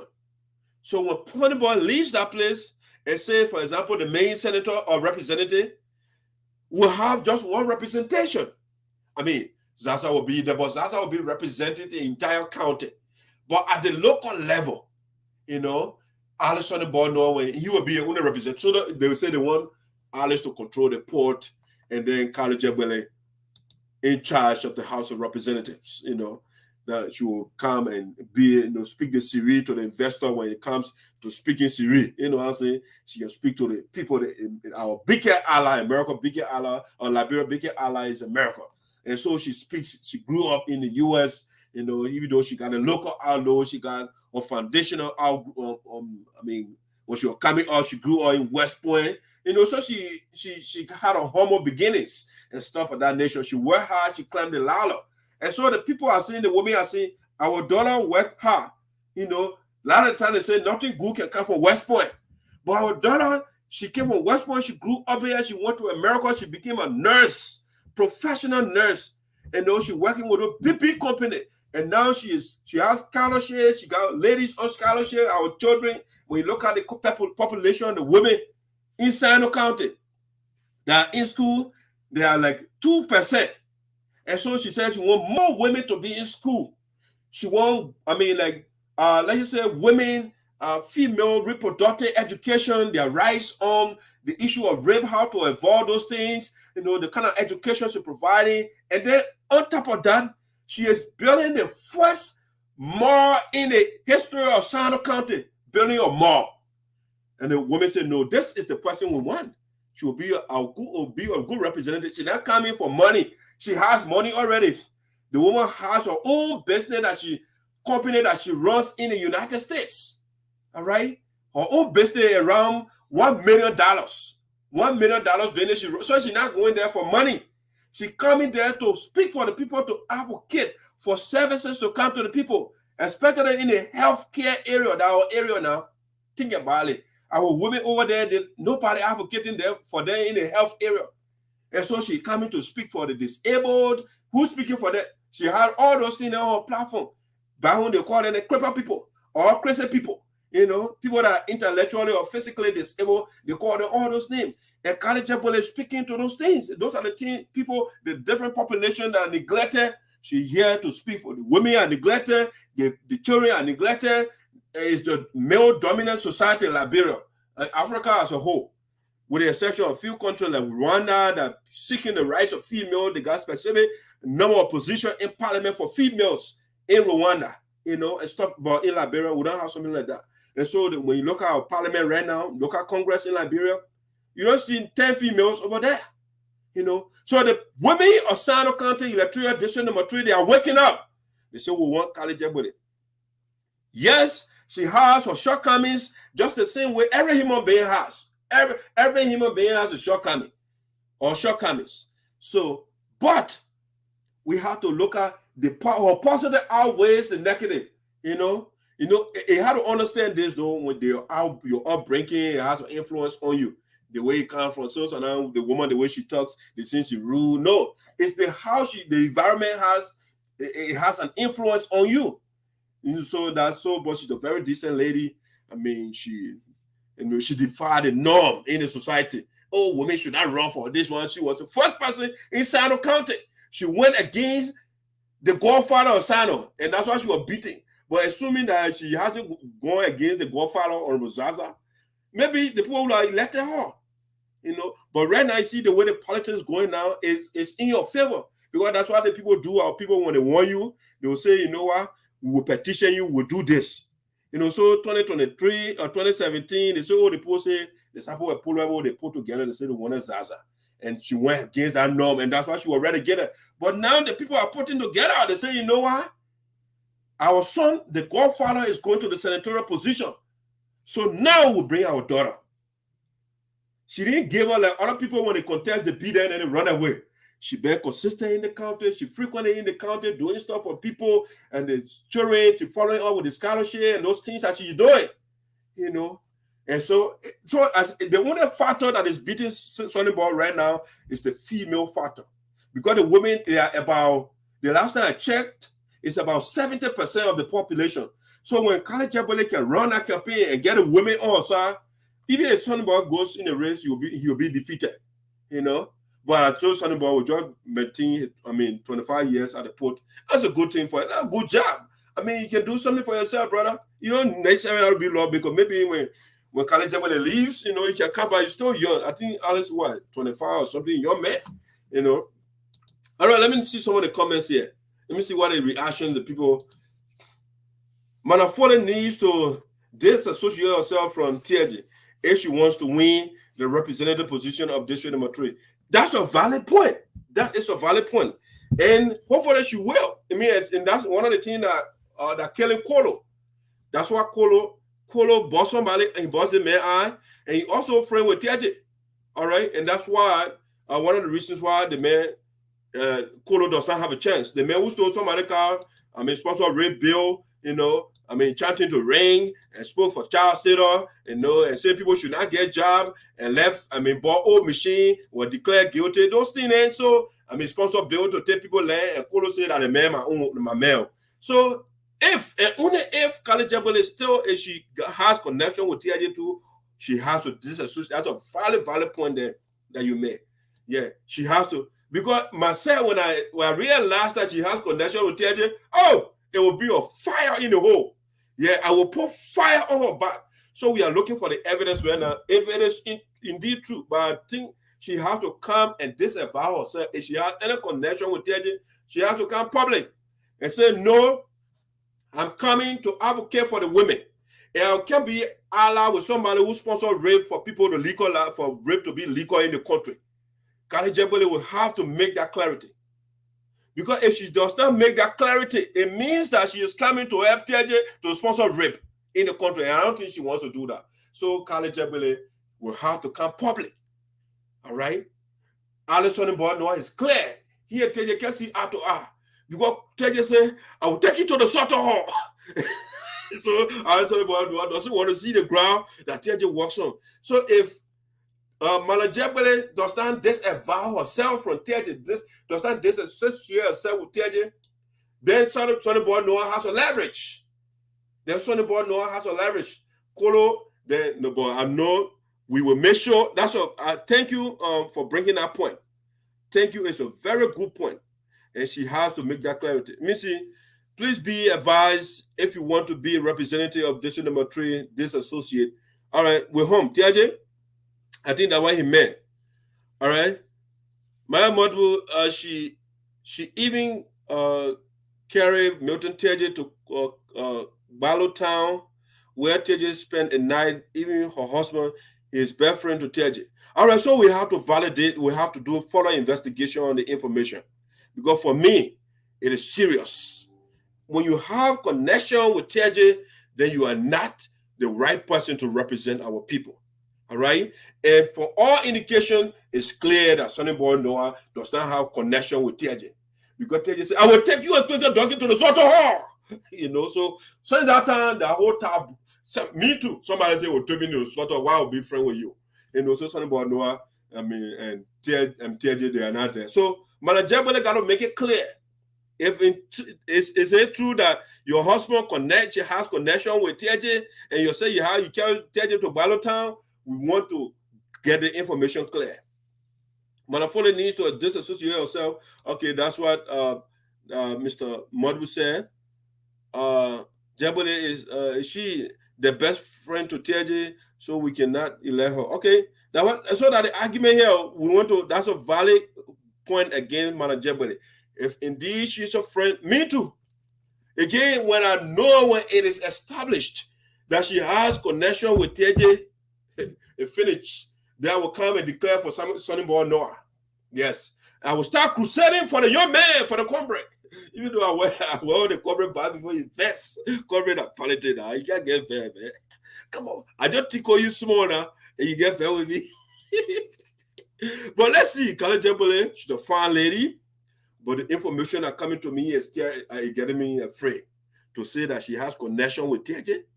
Yes. No. I mean, the reason I don't hate TJ personally, but I hate why he's doing to the people. Number one, anybody who go stay in the river and do medicine, no, you're not the right person. When you get ideas and you're doing stuff for the people, you don't have to go stay in the river to chant to river gods. You know, you don't have to be chanting to rings and those things, you know, or to be the spokesperson for Taylor. Anybody who has a connection, you are not the right person. Sponsoring bill to make repayable, taking Patricia Flomo being debut and the young lady crying, you know, denying the single people of jobs and sponsoring bill, you know, calling the district bookers, buying old machines and stuff like that, and they don't work, and our rules are bad, you know, being declared guilty for corruption, sponsoring a bill to take the simple people land, you know, the court indicting you for all the economic sabotage, criminal conspiracy, and all the different crimes, the court declaring you guilty, you have the court verdict right here, you know, refusing to sign the people for your own people in the county to get a job, you know, abandoning some of the full projects, those things, and you know, asking unemployed to take 46% from Tiger One from payroll and those things, leaving our county account balance minus 27,000 United States dollars. I mean, you're supposed to go jail for 5 years, and they're not sending you to jail, you know, and those things there, putting a hole in the wall and all those things, you know. Tell you, I'm trying to punch Joe Mova. You know, no, this one is the Timor trade. Now, where the conflict came from between him and Tete. Taylor and Teddy, because Taylor wanted to take the team on for Tajuwon. And Teddy said, oh man, you have to give me when you take the team on, give me 50 or 60% of the proceeds. And Taylor said, no, I can't do it. What I can do is I can give the money to the community. So bring the community representative and I will give them a portion. Taylor said, no. Taylor should get, and Taylor said, you can't do it. I had it broke up, you know. Taylor start going on radio and criticizing Taylor, oh, the men taking the laws from the country, and that Taylor wanted to castrate him and chasing him out of the country. And after that, I think the second issue Taylor had with him was Taylor saying to Taiwan to represent the government, and the Taiwanese government, they gave him some guns, they gave him some money. When Taylor came, they did not report the money, he only reported the guns to Taylor. And so Taylor wrote a letter to the Taiwanese government for thank you for sending the guns, and he did not mention anything about money. So the Taiwanese government wrote Taylor and said, oh, but we send money and guns to you. And that's how Taylor, went for TJ running away and said, oh, Taylor won't catch me, and that's sacking and all those things, you know. So if you have a connection with that kind of man, the man that his supporters told us that he brings solar panels to SINOE, you know, and up to now, we can see the solar panel, they play dark, you know, and he's sleeping on air conditioning. He himself, he has power 24/7. So anybody who got a connection with this man, no, you're not the right person for SINOE County. All right? So if it is true that Kale got connection with TJ, she has to make it public that she's not, and we'll have to get the evidence to that effect, you know, in America, right? Recently, JRM, you know what JRM means? Johnson Retardant Movement. That's what they call JRM. Recently, JRM members told your father, Honorable Matthew G. Zaza, to officially advise how to run your show without denigrating people's character. You need to be very smart in dealing with SINOE politics. Okay, who am I denigrating now? Who? Tell me. You say I'm denigrating people's character. What is it I'm doing that you call denigration? Because I expose you guys, Mr. Shafa, because I expose you guys, right? You're trying to join TJ so you can deny your people, your fellow citizens jobs in the county, and I spoke against it. That way you call denigrating people? No. Anything I say, I'll give you the evidence. I gave you 10-year profile and why I call him criminal. I told you why Kolo is the bad person and bust somebody out. I show you who actually burst. Kolo himself went there to apologize and make peace with the people over there. So, I mean, I want to tell you exactly what when you say denigration. You know, what is that? When you say denigrating people, tell me. Be clear with that. Don't be vague and ambiguous, you know. Kolo himself went to apologize to the young man for busting your eye. And you say, what? Are denigrating people? No, this is not denigration, man. This is called telling the people the truth. You guys don't let you hear the truth, but me, I will tell you guys. Yeah, so you can go ask Zaza to tell me how to run my show. I run the show by myself. I do everything here by myself. So Zaza is my father, but I run the show the way I feel comfortable. Okay, I run the show by myself. And it has no connection to Zaza. If you guys want to do, I mean, that wrong thing. This is Kolo, right? When Kolo went to apologize to Mike Noman. That mean? They tell me, not Kolo. Let me show you. This is Kolo, right? Backing a young man for busting your eye, right? That Kolo. When you went there to reconcile with a man, oh man, sorry for busting your eye. You know the Kolo and the man, yeah? It's not me. I just show you guys the evidence, the facts. You know? He went to apologize to the man. He had a whole program, reconciliation program, and all of that. Okay? So how is it you say I'm denigrating people? No. You gotta be clear, brother. I need to be clear, then we'll know exactly what you're talking about. All right, let's see. The lawyer has no connection with TJ because of certain land case. Yeah, I don't think the lawyer has Mr. Nyantee. I'm not. I mean, he doesn't have because he was one of the guys who fought. The TJ wanted to take that lady's land in SINOE County. He was the one that went. So TJ doesn't want to see the ground that Mr. Nyantee works on. Yeah, Mr. Nyantee is a fine man, but I'm not saying he's going to win. If you have Sonny Ball, and you have Kale Jebele, the three of them in the race, I think the women factor now that coming, the women are talking about voting for a female. The women, obviously, Kale Jebele will come on top. Okay. Whoa, my boy, Boniface Carlo. All right, so let me go to something else. My last talking point for today. The eagle, Madam Kale Jebele Foley, she has the ability and knowledge to lead the Sarpo people in the 24th. I mean, you guys should take that Sarpo team there. District number 3 is for the citizens of the comprises of different tribes. So it shouldn't be Sarpo, you know. And that's my issue with that. So you gotta your language got to be eclectic, you know, include everybody else. That's how you put esoteric. Jelly knows it cannot win. Okay, I think I read that statement earlier. The jelly is not really visible in the district. I'm watching. The eagle has arrived in the political landscape of the Sarpo land. Okay. She got to get out of the Sarpo land team, though. She got to do more than that. The eagle is Madam Kale Jebele Foley. She has the ability, the knowledge to lead. Okay. I read her comment. Madam Foley has the experience and knowledge how to bring change and develop the Sarpo land. She got to make that development eclectic again. I'll repeat that over and over. It shouldn't be in the Sarpo war. My boy, Boniface Ronnie. Brother. Okay, congratulations. And the man, I don't think he's running again. Please vote Madam Kale Jebele Foley. Comes election times. And remember, my Sarpo people, she has been there before, and you have been seeing her contribution over and over, and she continues to contribute up to today's. Okay. It is about time to bring on a female who has the potential to do the same as male in the 21st century, and let's give her the chance as our choice. All right, so you see the people campaigning for Jebele already. That woman already get my vote. Okay, you see, Zina said, Kale get her vote already. Madam Foley get my vote. Oh, wow. Damn it. That's a message. The woman, I understand Zina is from Kabate, and she now giving the vote to the other woman from Dwasa. Wow. So, I mean, the lawyer finished. The lawyer finished. Oh, what?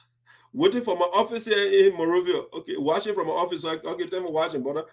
Kale Jebele Foley, she's best friend to Milton TJ. Okay, that's the investigation we'll have to do to verify. Yeah, it will be a huge, because once that is verified, I will tell the women, do you want somebody who is friend with a male Who wants to sponsor a bill to make rape the law of the land? This man? And that the message I was starting, I said, no. You want somebody who will protect you from rape or from sexual predators, you know. And then we'll start making about college. But I don't think she will do that. She will put herself in a job. But she allowed herself with TJ in the past, and she didn't win. So why she will allow herself? I mean, TJ has no political relevance now in SINOE County. TJ supported Otero Kojo, the Ghana man, right? Let me show you. Let me get a little bit of history. So those that still have faith in TJ, that man is politically done. He has no relevance. So if you align yourself with TJ, then you won't defeat. He supported the Ghana man. I think 3 times they beat it, 3 or 2 times they beat the Ghana man. All right. So come on. Chia beat him 2 times, I think, yeah. Because I think 1 time. Okay, he ran against Chia beat him. And then the second time he ran in district number 2. Something where I beat him. You know, so he was supported by TJ. Kolo, TJ supported Kolo. And they beat Kolo. All right. If you TJ supported Joseph Boyka, they beat Joseph Boyka. I mean, all the people he supported Kale Jebele in the part, they beat Kale Jebele. He supported Boniface Kalo, they beat Boniface Kalo. I mean, all the people that TJ supported, they beat those people. You know? So how can somebody depend on the man? So Kale, you got to disassociate yourself with the man. If that's true, that you are in support of him, or you're the man, you are in political bed. You gotta switch gear now before that's how you put the camps on your back. You know, my man, Dana, what he laughing for? Watching from home, Common Town. Alison about Noah the head to the throne of ED3. Okay, all right. I mean, again, I have no issue against Sonny Bob. I'm only articulating the views of the people. The people are saying Alison Board Noah is doing a splendid job at the port. Okay. And so when he leaves the port, nobody is trained in port management right now. When he leaves there, we'll have somebody who is inept, who does not understand how port system runs. You know, so number one, Alison Board Noah trains somebody, or the government sends somebody out of the country to get the knowledge. But when Sonny Boy leaves, it says, for example, he runs and becomes a representative. The representation of the minority in the county will be negligible. They'll be small. And so they say, no, okay, Sonny Boy should remain at the port. He had 25 years tenure. Right? It's a tenure position, 25 years. Why would leave 25 years and count to 6 years anyway? Why? You making good money. You want the people to just can't be talking to you because when you representative, somebody come buy my baby Dartoe, come and bring my baby hair, come and do my eyebrow, come and do my listing. And everybody coming to you. So why you can't remain at the port and enjoy yourself, brother? I mean, you don't have that pressure on you. It's not elected position. It's appointed. You are working at the volition of the president. You know, so I mean, if I was Sonny Boy, I would just support Kale Jebele Foley and we'll make a good team. You know, let me see what CFA said here. My brethren, I think what you need to understand from me, that all I just told you, we are fully aware and prepared for the 2023 general and presidential election. Therefore, I only want you to please get this at the back of your mind. You cannot continue to be telling lies about Reverend Shadrach Kolo Sewon, and you expect good from some of us in favor of your father. Brother, again, did I lie about Kolo? Let me see. When I come and do something here and tell me what I lie, okay? Let me show you something. I don't lie on people, brother. So what is it that you're talking about? I do not lie on people. I give you everything that I talk about here. I give you the evidence. So if you want to, I mean, Mr. Zaza will beat TJ anyway. So, I mean, I need your vote, by the way. But if you don't support me, Mr. Zaza will say, that Kolo record, not me. Listen.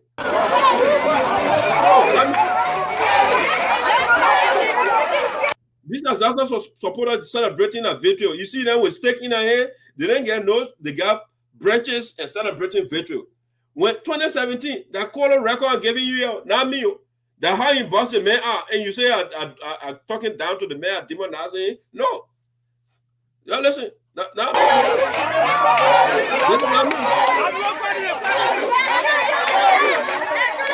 Celebrating, right? You see that the people are celebrating, they are not fighting anybody. Just watch. Just watch in a second what Kolo supporters will do. Again, to make this clear, these are Zaza supporters. You see, some of them got Zaza t-shirt. It can't be Kolo supporter and wear Zaza t-shirt, okay? So these are all Zaza supporters. You see the person right here? You see the Zaza picture on there? I mean, these are all Zaza supporters. They're celebrating. Kolo did not win, so the supporters, him and his supporters, they were sad.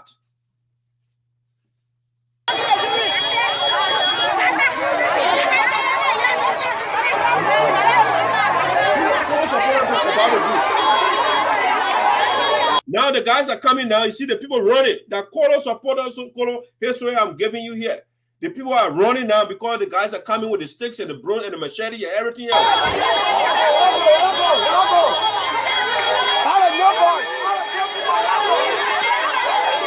You see the people are turning around. The Kolo supporter rebels coming. They're attacking. The rebel war. Why the Zaza group is celebrating? The Kolo group started throwing stones. Okay, it's not me that said that. It's the cameraman, the man who is on the scene recording, doing the recording. While the Zaza group is celebrating, the Kolo group, they were throwing stones. It's the cameraman that said that. It's not me. The man is right there.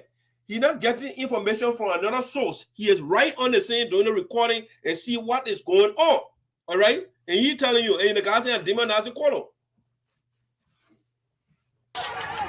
And as you can see over there, fight is breaking up. Okay?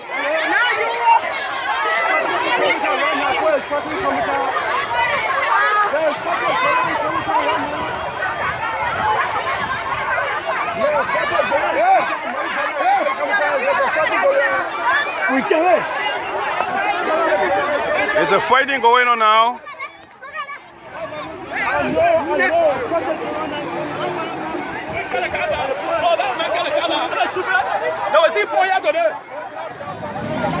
See that man angry because the people are just beating people and hurting people. And that's why he's angry. As you can see, people are throwing stones and they are fighting. See what happened over there. See what look at that man with stick. That Kolo supporter, they want to kill. And I had a Bob man no me and then the guy say I'm demonizing Kolo. No, I didn't tell Kolo to go fight. Or I didn't tell Kolo supporter to go fight. Kolo did not train his people. He grew up, he went to school in America, and you saw how the people they do the politics here. This is Kolo history. So how are you gonna say I don't want demonizing a man? See what's going on.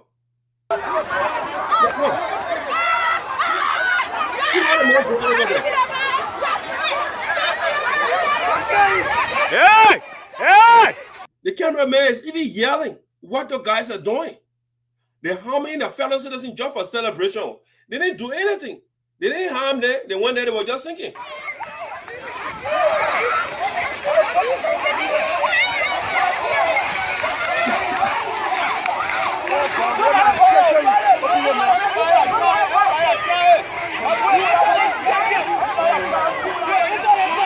Even the cameraman running, the man, so he can't even focus on the people because the play was risky for him. What Kolo supporters were doing, the cameraman is running.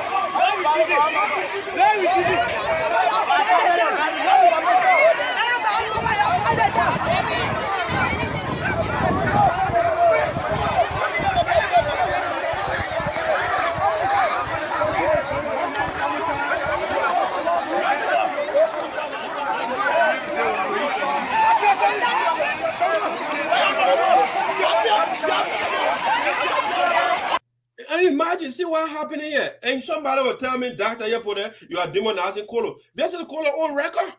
People, that is like, battlefield, that a rebel war going on here. This is just election. Somebody won, and people got to celebrate. And Zaza supporters, they're celebrating. The guys supporters in Kamutown, that whole place, that one big village. People singing a Kolo supporter vets. And Seafa is telling me, I don't want demonizing Kolo. No, Kolo demonized himself. The man should not have allowed a supporter. The man himself in the crowd throwing stone where his supporters.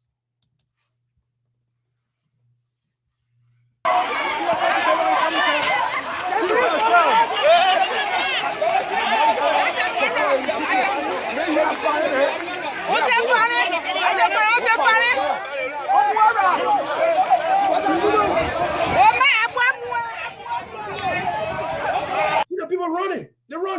your job here. This Rebel War, Common Town, that charted our era, and the other one for Prince Johnson. They made the place.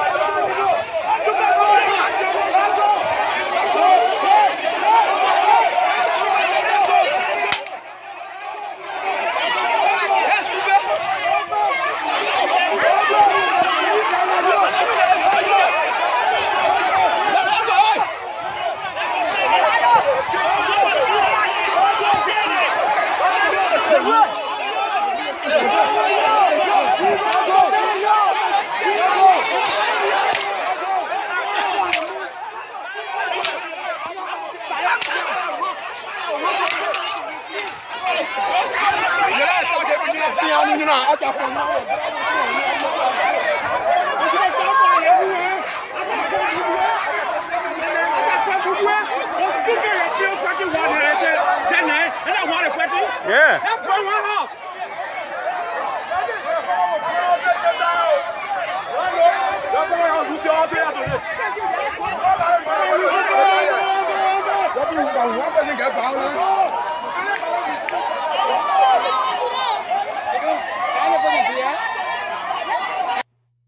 Okay, so CFA, you see, I just debunked your lie. You're trying to lie on me. No, I get the evidence in my favor. I show you the evidence what Kolo did 2017. And because of what they did over there, that resulted to this. And that's how mad the birds got eye. And you were telling me I don't want demonizing Kolo. No, Kolo demonized himself. He demonized the man. Eyes are correct. See, the man got correct eyes, right? But him and supporter the bird somebody eye, you don't want me to talk it. Kolo doesn't want to see the ground Zaza works on anyway. So I'm not begging Kolo for Zaza to be representative or senator. Zaza will beat any soul in SINOE County, whether you're lucky or not. So you get there, you don't get there. Zaza is the next senator, 2023. We are not putting a man in our district who bought people are and are talking to vex. No, we are not getting no our bosser. The man who bought people are no. We don't want somebody who will victimize our children. No. He's our bosser. He does not deserve our position. The man can go in a church and go boss a member eyes in the church. That's what he's supposed to do. So see how when you made the allegation against me, you're putting Kolo in more trouble. Kolo put himself in double jeopardy. Double jeopardy the man put himself in. The man boss I, and he friend with the man who sponsored Red Bill. The man who stole Patricia from Oka. The man who said people should not get job in SINOE, he called it Boko District. The man who bought rotting machines. The man who are declared guilty for corruption. The man who sponsored bill to take the Sarpo people land. The man who they put all the charges on. Economic sabotage, criminal conspiracy, criminal facilitation, misapplication of public property, all these things on the man. Then you want to call up align yourself with a man that will go vetted there. So guys, what you want to tell me now? You got to post that so you put it on your back for bringing the truth to you. And you want to denounce me? I saw a comment from a manager. Let me see. It's a funny comment. Voice of Zaza in the diaspora. Don't I know what butcher your mentor again, then you can blame me all sort of way. I have no issue with that, brother. Zaza is a citizen of SINOE. And so when you call me voice of Zaza in the diaspora, Zaza is still from SINOE. So it's the same thing you are saying, voice of SINOE in the diaspora. If Zaza was from different county, then you say voice of Zaza in the diaspora, then you say, okay, maybe that different county. But Zaza is a citizen of SINOE County. And so I'm speaking for Zaza just the same way I'm speaking for Donald Riches. All right? When Donald Riches' rights are infringed upon by TJ, I will deal with that. Yes. And so, no big deal, brother. I can't run from that. You are only saying the same thing I'm saying. Voice of SINOE in the diaspora. So like somebody saying voice of Richard in the diaspora, I still represent you. I'm the voice for you. So we don't use SINOE collectively because we don't want to say one individual. We don't want to say a lot of people from SINOE. So how do we cover all the people from SINOE? Voice of SINOE in the diaspora. Zaza is from SINOE. TJ is from SINOE. Kolo is from SINOE. I mean, we can go on. I can't be now. So thank you for validating my point, comrade. You see? You always validate what I say. Mr. Esoteric, your video speaks for itself about your evidence, therefore disregard CFRs. Okay, I'll do that. Yeah, I disregard. Now let's move to another thing. And that's the issue of SINOE politics. Okay? That's the issue of SINOE conduct. Can't get on my buyer. I'm coming for you, auntie. I'm coming to get your buyer. Change the S to Z. Oh man, if you want me to put Dana or Ara, you want me to put D there, I will put it there. I'm a spokesperson for all of you, brother. I know you're a sympathizer. You want to come for another round of Voice of SINOE? You came here before I grill you. You ran away. You ran away. You know how you get? You said that you get evidence. You get evidence, man. I can't defend. Ain't that what you are saying, Dana? You are pro. Yeah, I agree. I pro Zaza. No argument about it. And yeah, entire show is Zaza wrong show. No, it is actually VOSD. I mean, it's still the voice of Zaza. When you say voice of Zaza in the diaspora, it's still SINOE County. You are saying the same thing. Zaza is not from different county. So voice of Zaza, voice of Dana Richie, all SINOE thing we're saying here. Okay? The only thing I will not do, Dana Richie, I will not come on the platform to demonize a good man. Zaza, relatively speaking, is an angel. Oh, yes. Even though I don't know what an angel is a good thing, but, my religion upbringing now, so I have to go to that default, But Zaza, if we have more Zazas, the 5 positions we have in the Capitol building, they were all part of Zaza. They were like Zaza. SINOE County would be like New York. It would be like Tokyo. I mean, it would be like Vancouver. But because Zaza is doing the right thing and the other people on the money, like TJ eating money, come on. He can't do the man cannot do everything. How can you tell 46 person for payroll? Even in your own place, TJ, Tajo, Richard, this is your man TJ record. 46 person. He wanted people to leave the payroll. Excuse me. We extend our compliments and we should forward for your kind consideration the attached list of 46 civil servants from the district that needed to be replaced. As you will note, the attached contains both those to be replaced along with the names of individuals that are to replace them. Think about it. And they did not tell what the poor did. It is my ardent hope that you will kindly grant this request, which is necessary for the smooth and effective running of our district. Is that how you effectively, smoothly run the district? By taking food from people's mouth? Richard, so that they can continue. So when I look at the man left your account balance negative $27,178.27. And you say, oh, Zaza should not talk. No, man, Zaza is an angel. The man went a far sponsoring bill to take the people's land. After he said Boko district forever, the man turned around and said, now I want to amend a draft bill seeking to amend the act creating the single statutory district SINOE County Republic of Liberia. I mean, come on, Richard, you can't be ashamed to defend TJ in the fashion. The man just cutting your own neck, especially when you look at this. TJ guilty for corruption. SINOE County Senator J. Milton TJ has been adjudged guilty for acts of corruption and order arrested if he fails to pay into government revenue a fine of $50,000 into government revenue by the judge of the 14th Judicial Circuit Court of Riverside County after being found guilty of misappropriation of the county's development funds. Damn it. That a man that Dana Richard supporting you. Oh man. Now let me go to my next topic here, guys. Let me go to the next thing. Dana Richard, you saw the other man, the other article your man TJ. The man tried to the former information minister, Joe Mova, the man punched a man and he missed the man. The blow went in the wall. And the man drilled hole in 2 walls. That's a bastard. That the man belongs. We had an open bastard contest inside and put the man there. As soon as Zaza beat the man, that what we'll do, we're looking for bastard to represent us. TJ will be the pugilist. Myself will be rooting for him. The man punching hole in the wall. You know what it means? He had that blow touched Joe Mova. It would have drilled hole in the man.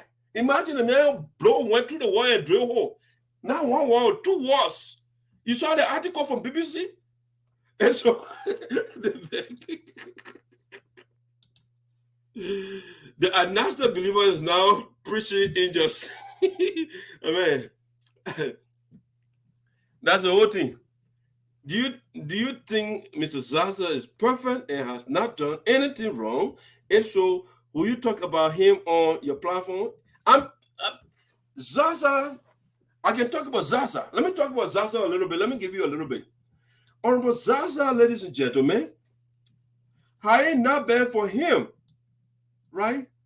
Had it not been for him, we wouldn't know this right here. All right? Let me read this thing again. It's because of Zaza we know this. During the periods on the audit, we observed that the Special County Development Council, SCDC, approved 74 projects, programs, and other activities at a total cost of $2,646,870 through 2 separate resolutions for the period on an audit. But the SINOE County Administration corrupt Milton Teji undertook 12 projects out of the 74 projects, okay, approved by the SCDC. From physical verification of the 12 assumed projects and review of documents, the document that Teji provided, okay, or provided for the audit, it was observed that 6 projects were abandoned. 2 were ongoing, 3 were completed, and 1 was inaccessible due to bad road condition because Teji bought terrible machines. He bought a machine. This one, for example, he bought a machine that doesn't work. You see it? So it was because of Zaza we got to know that 74 projects that people approved. The Development Council of SINOE County, 74. They said Teji undertook 12 out of the 74. So when you take 12 from 74, how many projects remain? 62 projects, right? They may abandon 62. Even out of the 12 projects, they may still abandon 6. Out of the 6, he only completed 3. And because of the report that Zaza filed to the GSC, the General Auditing Commission, that we got to know that. And this led to Teji conviction. You know what this called? Providing oversight. That's part of the lawmaker function. You know why Teji did not take the people land? It's because of Zaza. The Teji sponsored a bill and it passed in the Senate. In the House, a representative, the senator said no. Creighton Duncan and those guys said no, this will create chaos in our county. So the bill was suffocated by Zaza and the other guys in the lower house. Telling there will be war inside the county. You want to take somebody's land and will sit down? No. So the people trying to foment war inside the county. Land war. You know why Israel and the Palestinians are fighting? It's because of land conflict. And that's what Teji is trying to start in the country. And Zaza stopped that. Okay? So, you want me to show you more thing? Yeah, it's Teji. You're a man record here. The people from the Single District, they're supposed to get job. Teji on the committee as the co-chairman. The way a written round is on the split. Look at Teji. Senator Jeff Milton Teji, co-chairman on the committee that's supposed to give the people a SINOE County job, and the man refused to sign. It was Zaza that made this, the people went through his negotiation. Okay? Let me show you more things that Zaza has done that you guys don't want to recognize. Okay? As a matter of fact, don't take the one from me, take it from Teji himself. It's not me. What Zaza has done, for which we want Zaza to be the next senator of SINOE County. Ladies and gentlemen, with all the power vested in me as the host of the platform, I want to invite right now on the stage Senator Milton Teji to tell us what Zaza has done in SINOE County. Representative from constituency number 3 in SINOE, Honorable Zaza. Before Zaza became a representative, there was no high school outside of Greenville. And through his work, we have a high school in Joasa.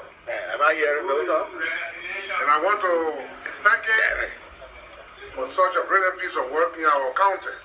Okay, so you see, yeah, I mean, Mr. Madbu, I can go on. Teji himself, the opposition to Zaza, telling us what Zaza is doing. He's running campaign.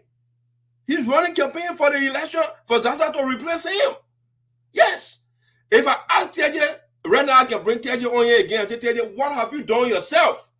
Let Teji tell us.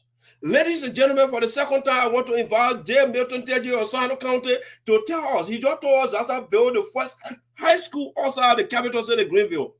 What has Tiaje done? Let's bring him in.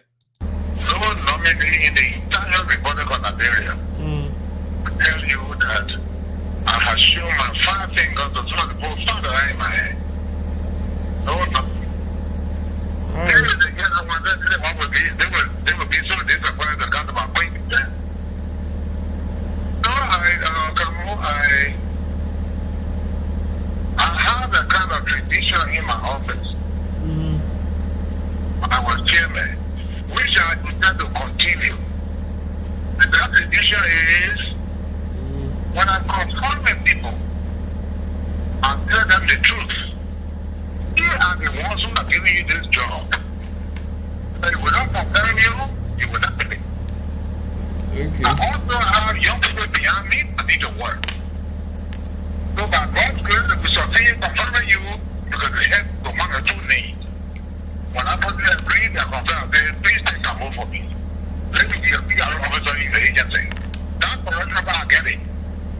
I get that. Okay, so you heard the man. That corruption part, I get it. I can't deny. I got a kind of tradition in my office. A kind of tradition. When I was a chairman, you know, when I was a chairman, right? Because of the corruption, they fired the moving for that committee. He's no longer the chairman on autonomous agency. So that why he say, when I was a chairman, and I have a kind of tradition, and that tradition is when I'm confronting people, I tell them, Mr. Man, you are here. We are not here to vet you. We are not here to make sure that you are qualified to perform the task for which the president nominated you. What I'm here to do is, I'm here to tell you, you got to take some of my people first. And show me, put your signature on paper, in fact, give me some money first before I approve you. If you don't take my people, if you don't take Dana Riches, if you don't take Master Twilly, if you don't take you Bleedy, if you don't take Charismatic Norris, if you don't take Colinas, you will not get a job. You have to employ the people first. You have to guarantee me, put it on paper, we'll go over there and notarize everything. When we finish doing that before I'm not looking at your qualification. I'm not looking at your education to perform the job. I'm looking at you giving me, employing my people. So when the people then get hired, every month I tell them, you're giving 70% of your income. I need people to give me money. And that's what I'm here for. I'm not here to vet you. And so you say, I got a kind of tradition in my office. And that tradition is, you know what you need to tell us, it's corruption. When somebody says, I got a kind of tradition, he tells you that the corruption is better about. You want to say it to her. I don't want to tell you now. So he told us Zaza Belfast High School, outside of Greenville. Then he said, what I can do is that corruption up Galley. I can't deny I'm corrupt man. Tell them instead of telling us these things. Not me. I wouldn't explain it to you. Yes. I'm not adding my own to you. I just explain it so it can be clear. I can't add anything to it. All right. Let me see.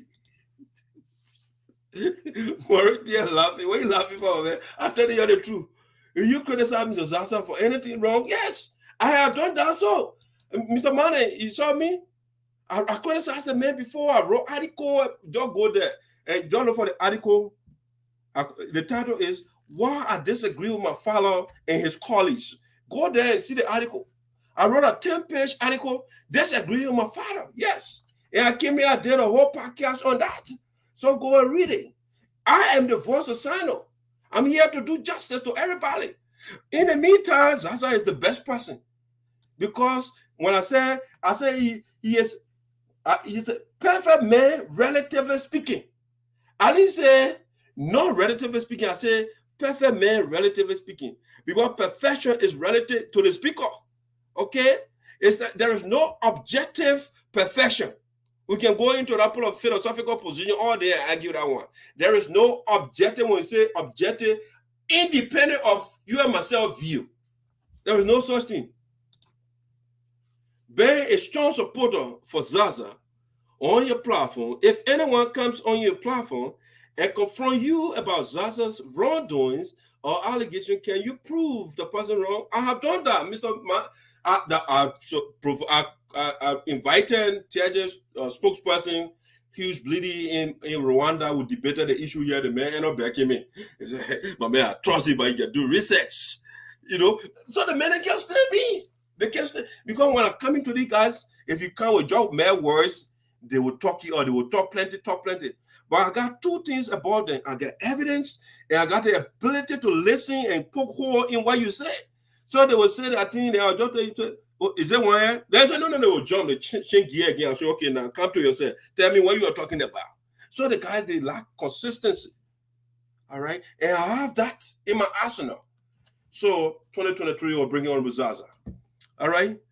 I'll be here 2023 to inform you of the outcome of the election. Don't forget to invite me to your show, my brother. Nobody is beating TJ in SINOE. Just get ready to create a new Sarpo land as a county, as you have repeatedly preached. And now you see, that's come on, man. Donald Richard, I thought you could do better than this. You could do better than this. It is your man, TJ. You know what he said? He the one talking about separation.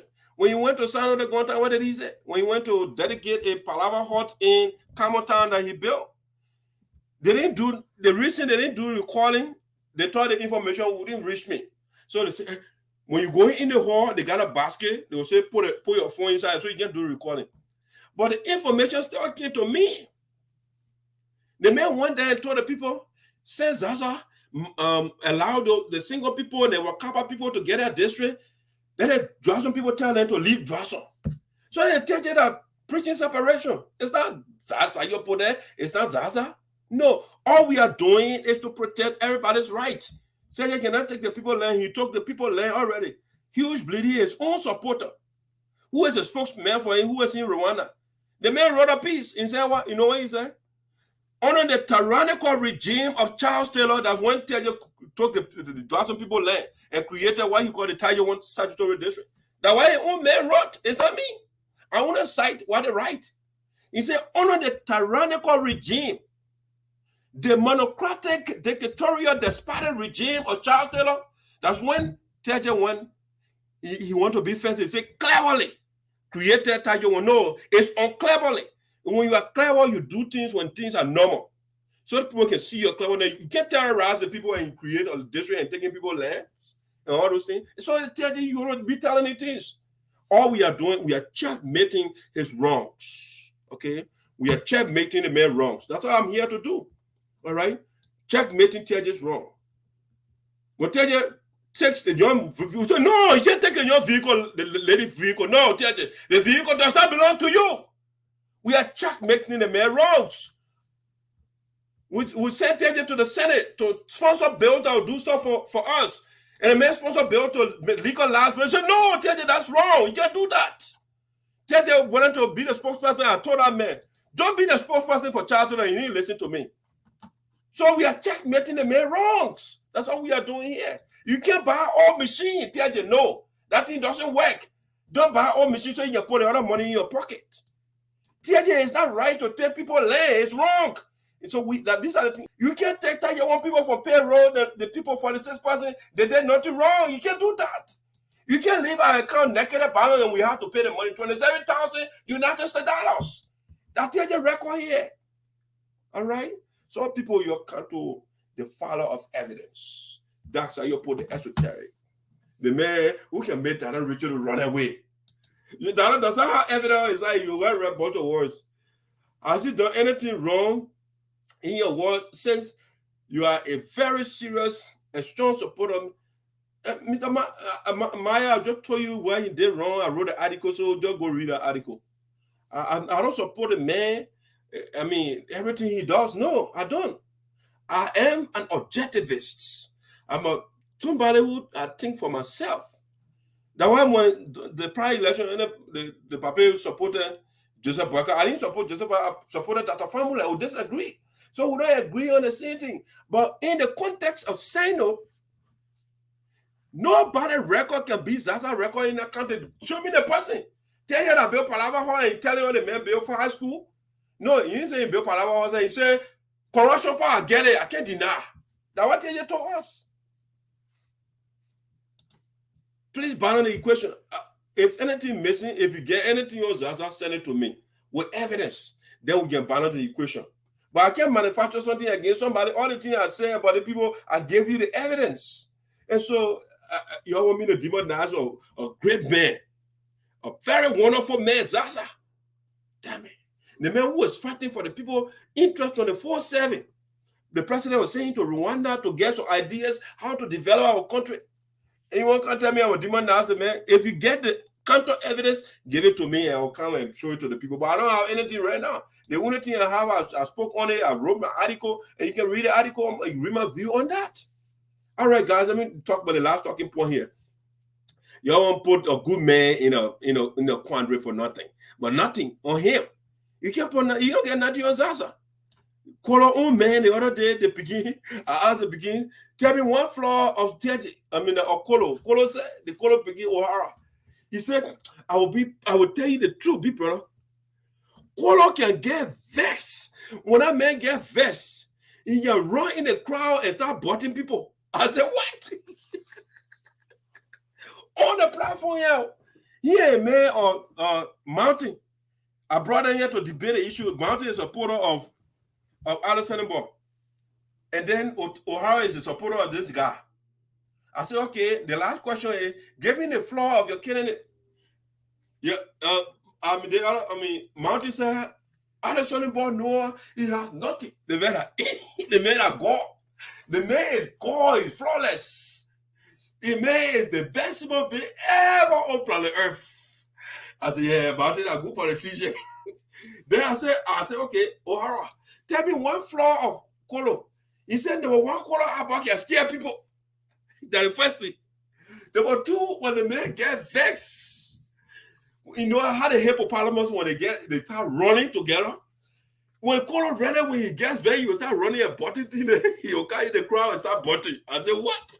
He said people are just trying to be honest. When the man gets vexed, he can break the glasses in your house. He can go and scatter all the food.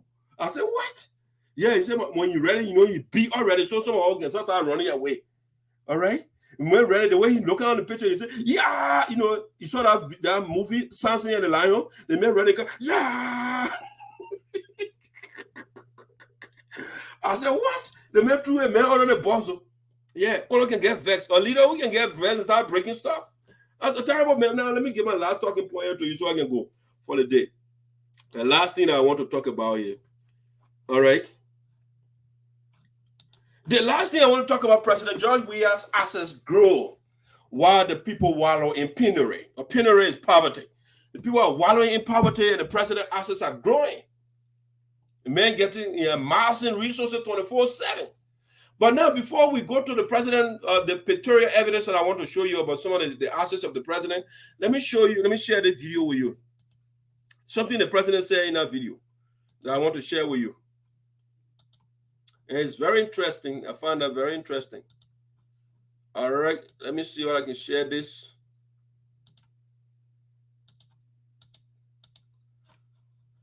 All right, let me see.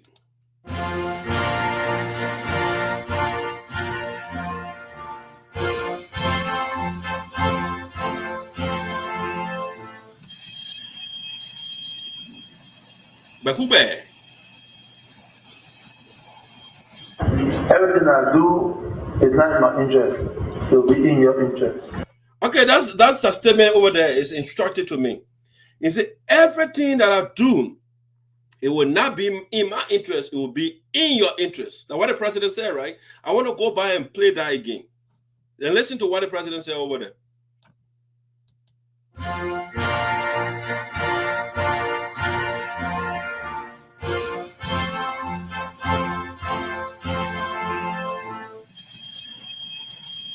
Yeah, the president probably playing there.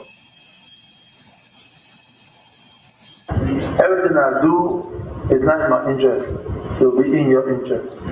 Everything. He didn't say some things, though. He said, everything that I do will be in your interest and not in my interest. Everything. That's what the president said. So the question is, everything that the president is doing in the country, everything that the president is doing in the country, are those things in the interest of the Liberian people? Would you answer in the affirmative to that question? Everything that I do will be in the interest of you, not me. So let's listen to the rest of the video, very short.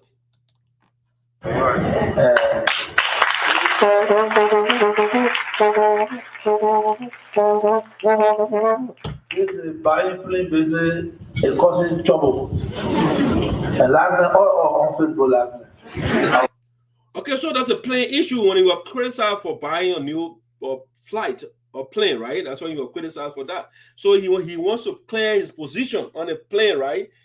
How is it that the people are struggling, things are tough in the country, and you want a private plane for you?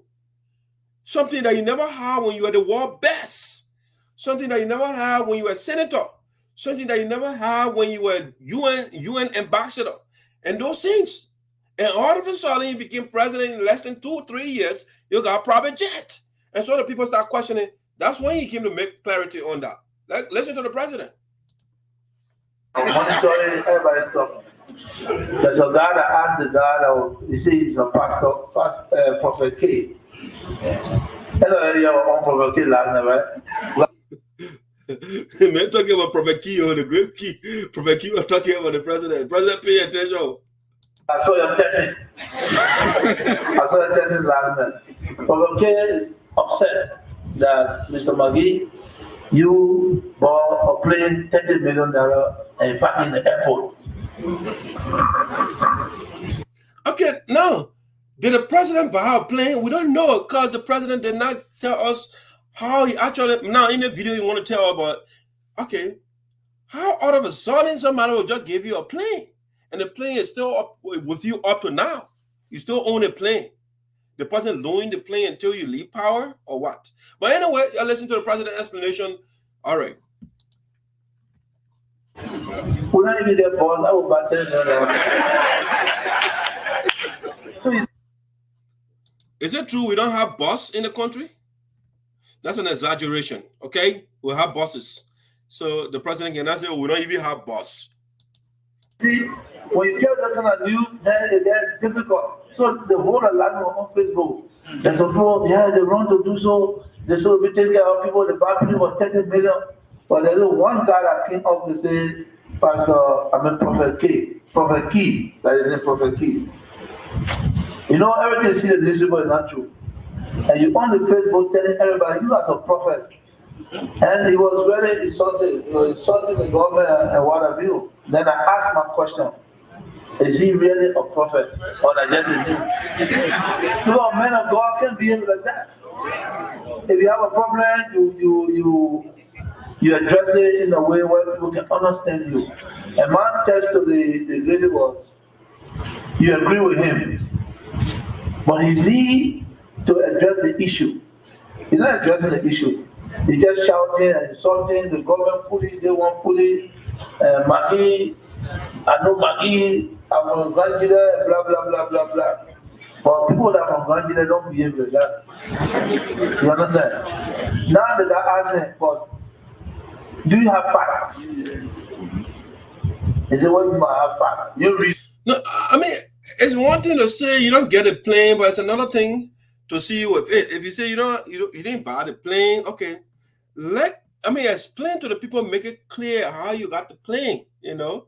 But anyway, just listen. At the end of the video, he'll tell us how he acquired the plane. We'll give it to him, all of that. Okay, let's see what the president said here. From Africa, but that's not fact. But from Africa, read something, it doesn't mean that fact. You understand? But the facts are there. And since you work with the Minister of State, and I want you to understand that there's nothing will be done yet by the leaders that you will not know. If we decide to buy plane, which of course is good for the country. All right, the president said there is nothing we'll do here that you will not know. Are we in the know of everything that the government is doing? When was the last time the president had a press conference with the people? To have a press conference with the nation, to give us the state of the nation. I can't remember the last time the president had a press conference. So how do we know if you say everything we do, we know it, but we don't see you having press conferences? You once in a while, two of them will come and give us, a bunch of rhetoric and stuff like that. You yourself, you were elected by the people, and you are the one the people they want to hear from. But you say your deputies. We don't see the president talking to the people and taking questions from journalists. No. Now Joe Biden didn't do it every time they have press conference. People are pepper them with questions all day. We don't see the president. It will decide to buy. The first plane we'll buy will not be a private plane. It will be a commercial plane. Once they take Liberia,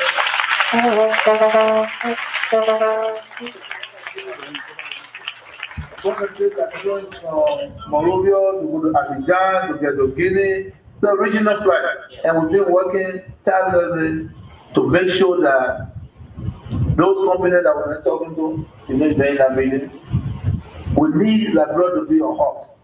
Yes. Where people catch a flight, because we are situated in the middle, where everybody can come to us.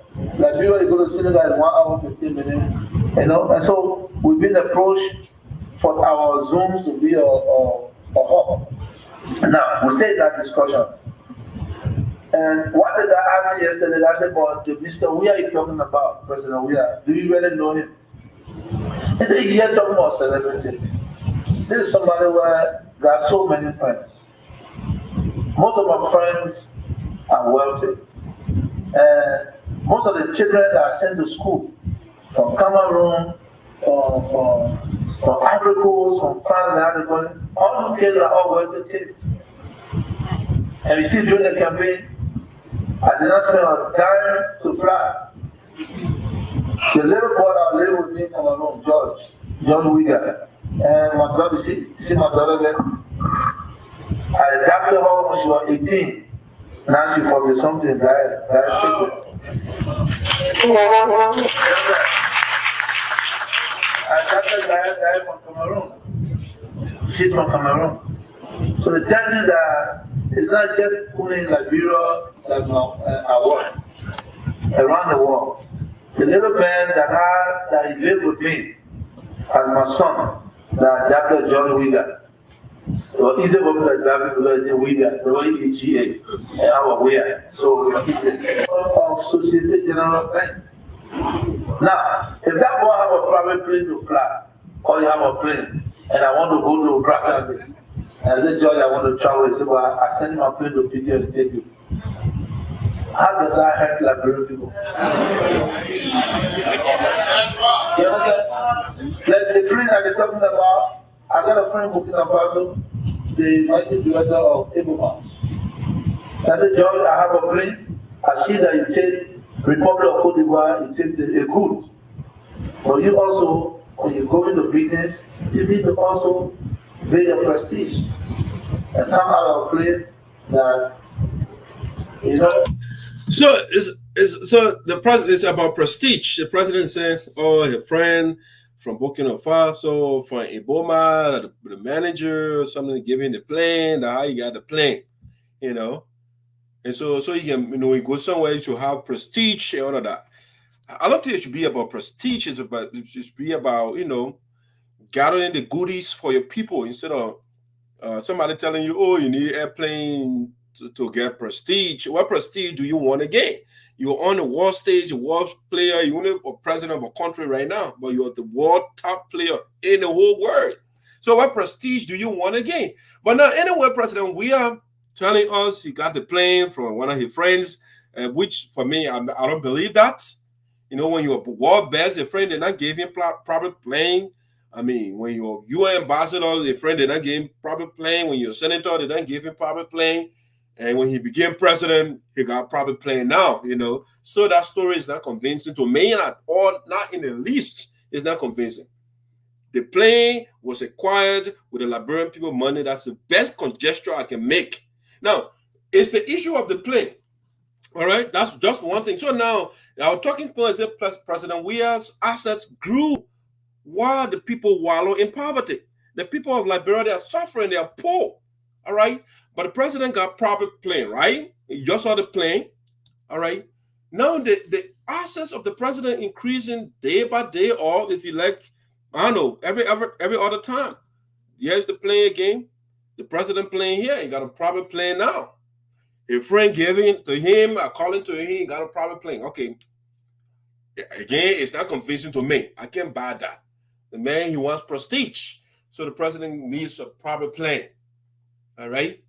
And that proper plan, how do you maintain it?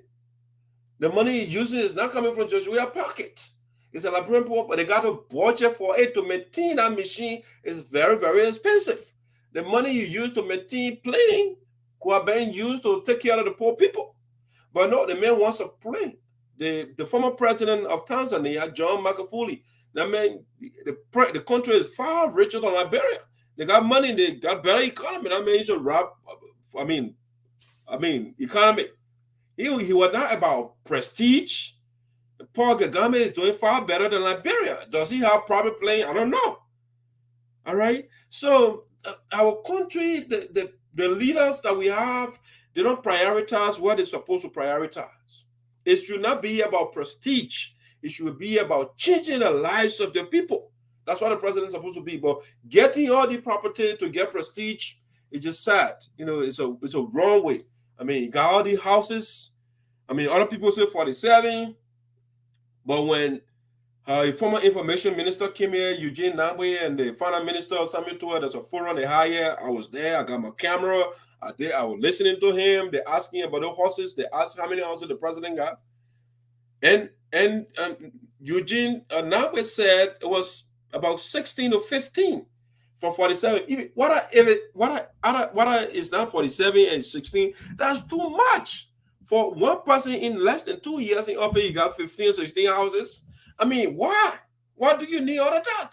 And you just said from the beginning of the program, or the video that I played, he said everything that he does will be in the interest of the people. So how is the plan in the interest of the people? You have to use the people resources to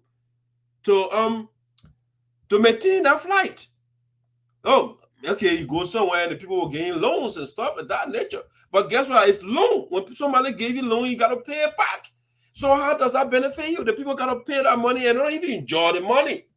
They're done. The money goes in the pockets of the government officials. If you look at your budget right now and say almost $800 million, go look at the budget right now where the division of the budget.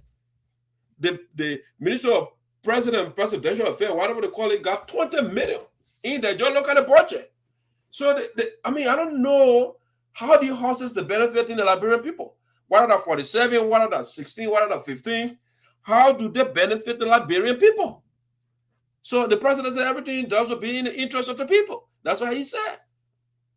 All right? That's what the president said. So he got the horses, he got a proper plane, and now the new thing that training now for the president, and the man got that John Rover there. What is it called? Polaris. Polaris, the slingshot. That's what they call it. Yeah, the machine, the man rolling with that one right now. He added to a fleet. Yeah. I saw the videos go all over Facebook, the pictures all over Facebook. He customizing the order. I mean, is that what important to the Liberian people? How does that benefit the Liberian people? You know? So the man just accumulating assets. I mean, it should not be about the accumulation of assets. It should be accumulation of improving the lives of the people in the country. You know, Joe Biden, who got the richest country in the world, he doesn't have any kind of vehicle defensive cars. No. Why you need that in our dust over there? The roads are not even good. You know? So, I mean, the president priorities are messed up. I don't know who was advising him, whether it was donated to you. I see other people say, oh, that his son gave it to him. But the timing is wrong. The timing you're getting private jet, the timing you're getting all these sport vehicles and the different machines for yourself, the timing is there wrong. People always question the acquisition of that property, especially when you're the political leader of the people. And the people are suffering, and you're seeing this thing where you and your surrogates will defend you as, oh, that the man proper, that the other person gave it to him as a gift, and this one gave it to him as a gift. Oh, come on. Why didn't he give you all the gifts when you were not president? Why? Why they didn't give you all these gifts? And all of a sudden, oh, because you're president, you got the country resources now, so you know what? The man who can get a man, you give us some of those resources. Maybe. I don't know.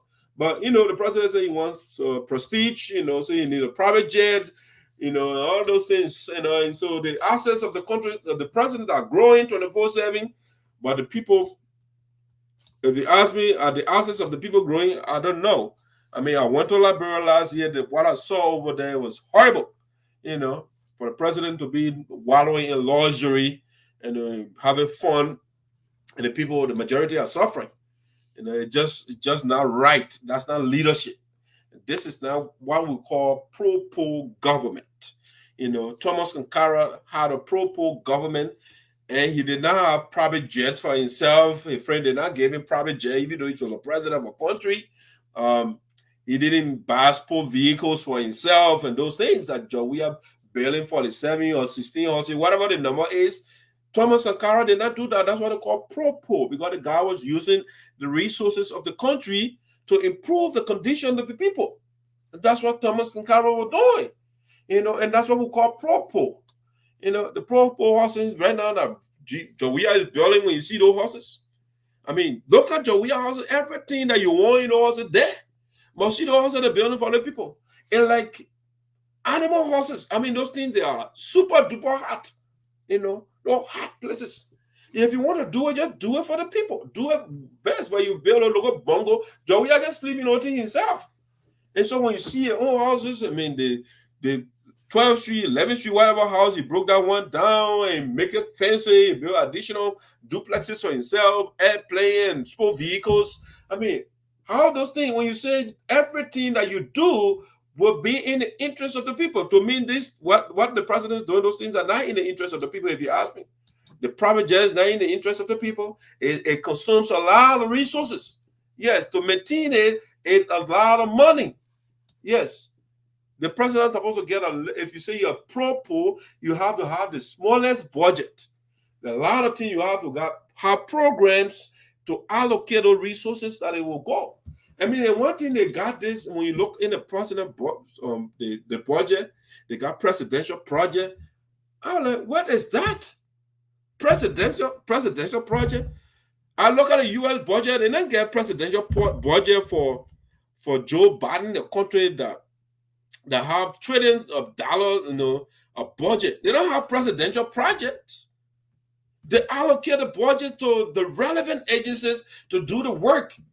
And you have to make sure that people do the work. That's what you have to do as a president. You don't have to have presidential budget, legislative projects. Those guys just do those things for political reasons. So that, I brought that thing when I was senator, or I did this when I was president. No, it's not for you. The money that you are using is not your personal money. It's the people's money. All they did was they put you in charge to develop, to improve their lives. That's why they give the money. So when you say presidential project, as though you using your personal money to undertake that project. Meanwhile, it's the people's money you are using to do those things. And like, I give my money to you to manage it, you do something, you say, it's for me. You put in your name, presidential. No, it's not for you. You know? So they do all these corrupt things. Presidential project, they put the other millions of dollars in the other one. Like, Liberia just doing everything just totally wrong. And they say they're mimicking America. You're not mimicking America. America does not do all those things. Even though they got trillions of dollars. They don't do that. They don't get legislative projects and constituency visit money. And your budget is negligible, it's small. But you got all these different things in the budget. Just so you can steal money. It's just sad. It's sad. You have to constrict the budget as much as you can so that the resources will go to the relevant people, the people that need the money. His quest for material is so deep, and it is. It sucks. Zaza should be in alignment with the president. Zaza is running on the back of, I don't know what the guy's talking about. But anyway, that's it, guys. I just thought the president is not impressing me, when you say you're pro-poor. You are pro-poor. Your doings should reflect that. Getting sport cars and those things, they are not 2,000 or 200,000 for one county. Truly, Liberia is a rich country. So the problem in Liberia isn't finance, but misappropriation of funds, lacking of good leaders. That's it. That is a leadership 101. I agree with that one. Yeah, the lack of leadership is the problem in that place. On esoteric eloquence, one quotes equates charges people and they have served their sentences or hence remedied their fate, they should be X out of society because dark wants Zaza by any means necessary. I mean, Dano, you are in this country. Even, let's take for example, Blagojevich, right? He did not sell Obama seat. He made an attempt just to sell that man seat. That man went to prison. They were trying to pardon him. So you guys see how things are being done in the country, but you want to do the antithesis. Even the person is acquitted. If you're a public official and you are guilty of a crime, whether you pay and you serve the sentence, no country will accept you, at least not in America, that I know. But in Liberia, when you TJ, they not even pay the fine. The crime they say he committed is to be in jail for 5 years, at least, according to the act that he violated. What they say, when you violate the act, you should go to jail not exceeding more than 5 years. So the minimum or maximum sentence should have been 5 years for TJ. But the laws are not enforced in the country. What happened to Jacob Zuma? The people pressuring over there, the same corruption charges they're talking for power. But in Liberia, down and riches, that they are in the Western world, they say they got a Western education, they want to make reforms in the country. But the very people that are damaging the country are the people they support. I mean, I don't understand you guys thinking. I don't understand it. You want to change the country, but the ones that are harming the people are the people you support. You saw the record, the record is not in hearing. The man supported Taylor, they damaged the country. He was a spokesman for that man. He was the information minister. They damaged the country. The people still awarding them with positions for murdering people. And you guys are supporting this. So I don't understand your mindset. I don't know. And what somebody once said is true. Formal education does not make people wise. It don't make people smart. It just means that you got some people. That's all. Because the way people, it doesn't make people moral either. Because you can even get a degree and you're still not moral. Because they like to tell you they are not moral people. You know, so when you can be a public official in the first place, Donald Riches, and you are indicted. Once you are indicted in the first place, something is wrong with you. You are not the right person to be in that position. When you say public official, you are representing the public, you are taking care of people's property, everybody looking at you. And so you cannot be the same person to steal from the people. And you say that is okay, even if you're acquitted or not. The mere fact of being accused, something is wrong with you. You are not, that's a lawmaker from New York, right here. I think you are representing New York, I think the 9th district or 1 or 12th district, one of them, Anthony Weiner. I think you know that man. He's a public official. They just, a girl sent a picture to him. She wasn't fully naked, half naked. Just for that picture, that man had to leave office. But in your country, people will steal millions of dollars. They will kill people, and Donald Richard will say, "Oh, that's okay." Once you serve your sentence, once you are acquitted, you should go and serve. I mean, what makes you think that man will not steal again? I mean, it ruins the integrity of your whole country. It gives your country bad image once you have these people in office. Why do you think the United States have ethics committee? Those guys will force their colleagues to leave power. You hold each other accountable. But in Liberia, they support each other when they steal. No, I can't blame the court alone. I will blame you as well. I will blame you. You and myself, whether we are in power or not, we should be crusading for the right thing to be done in our country. We can't say because the court is doing wrong, so we should support as the wrong thing that the court is doing. We should be speaking to those things until things are aligned in proper position so everybody can benefit. The court is toothless, I understand that. But that doesn't mean Donald Richard should support those bad people. No, two wrongs don't make right. So you are exacerbating the situation. That's my point. You and myself should be crusading given what we are seeing in the country, what we are witnessing in the country. Let's practice everything in America is done right. But there got some normal things that are going on here. People steal in America, yes, but when you are caught, it's the end of you. They do. But in Liberia, when you steal that, the more time they press you. Then my man, Donald Richard, Red B52. Yeah, still good. I mean, come on, comrade. How do we free our people? When the last time you were in Liberia? See how people living over there like animals. But the guy is driving fancy vehicles. The president riding proper plane. He buying sports cars. And people are suffering. Think about it, brother. I mean, with the exception of the politics, let's be a little bit moral. I mean, not a little bit. Let's be fully moral. Let's be ethical. Let's be, when you say you're your brother's keeper, you can't look at somebody who how many people and you say, oh, let that person be in power. It's just not right. It's just not right, brother. Excuse me.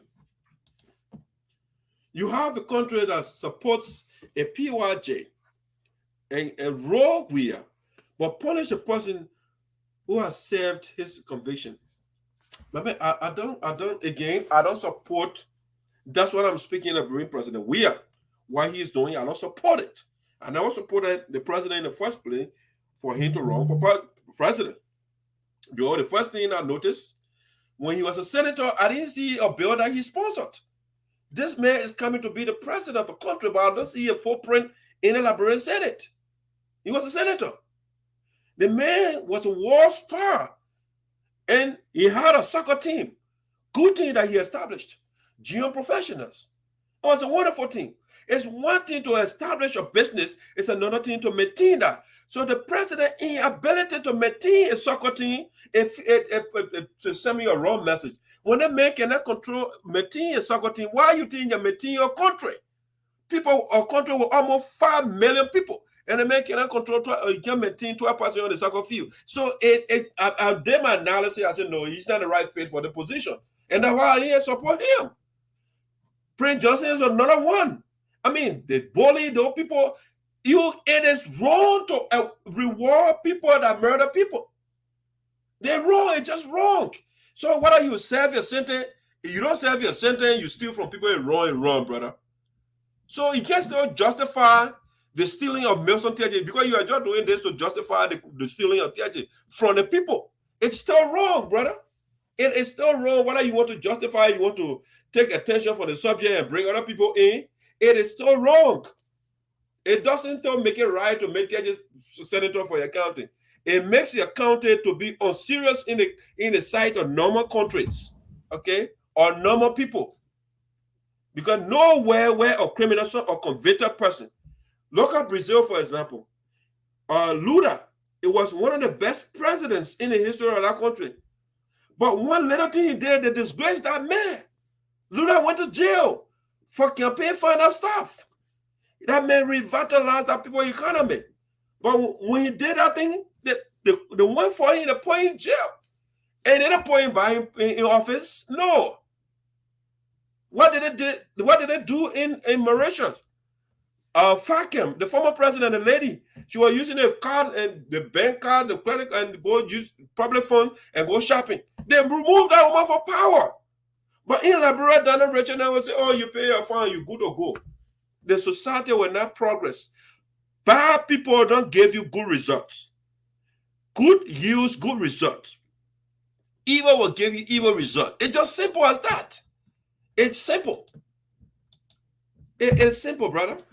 So, but guys, that's what I have for you for today. Thank you for joining Voice of SINOE in the diaspora. Thanks for your participation. I appreciate all of you for following the show. And Dano Richards, you know, in one of the languages inside the country, we got several languages. And one of the languages is called Sarpo. And in the Sarpo language, you know what it says? When it says Sablende in Sarpo, it means change your ways. Change the bad way that you are doing or things that you are doing, supporting wrong people. And that's what it saw me. Sablende, change the bad thing that you are doing, start supporting wrong people.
All right, guys, thanks for following Voice of SINOE. Thank you so much.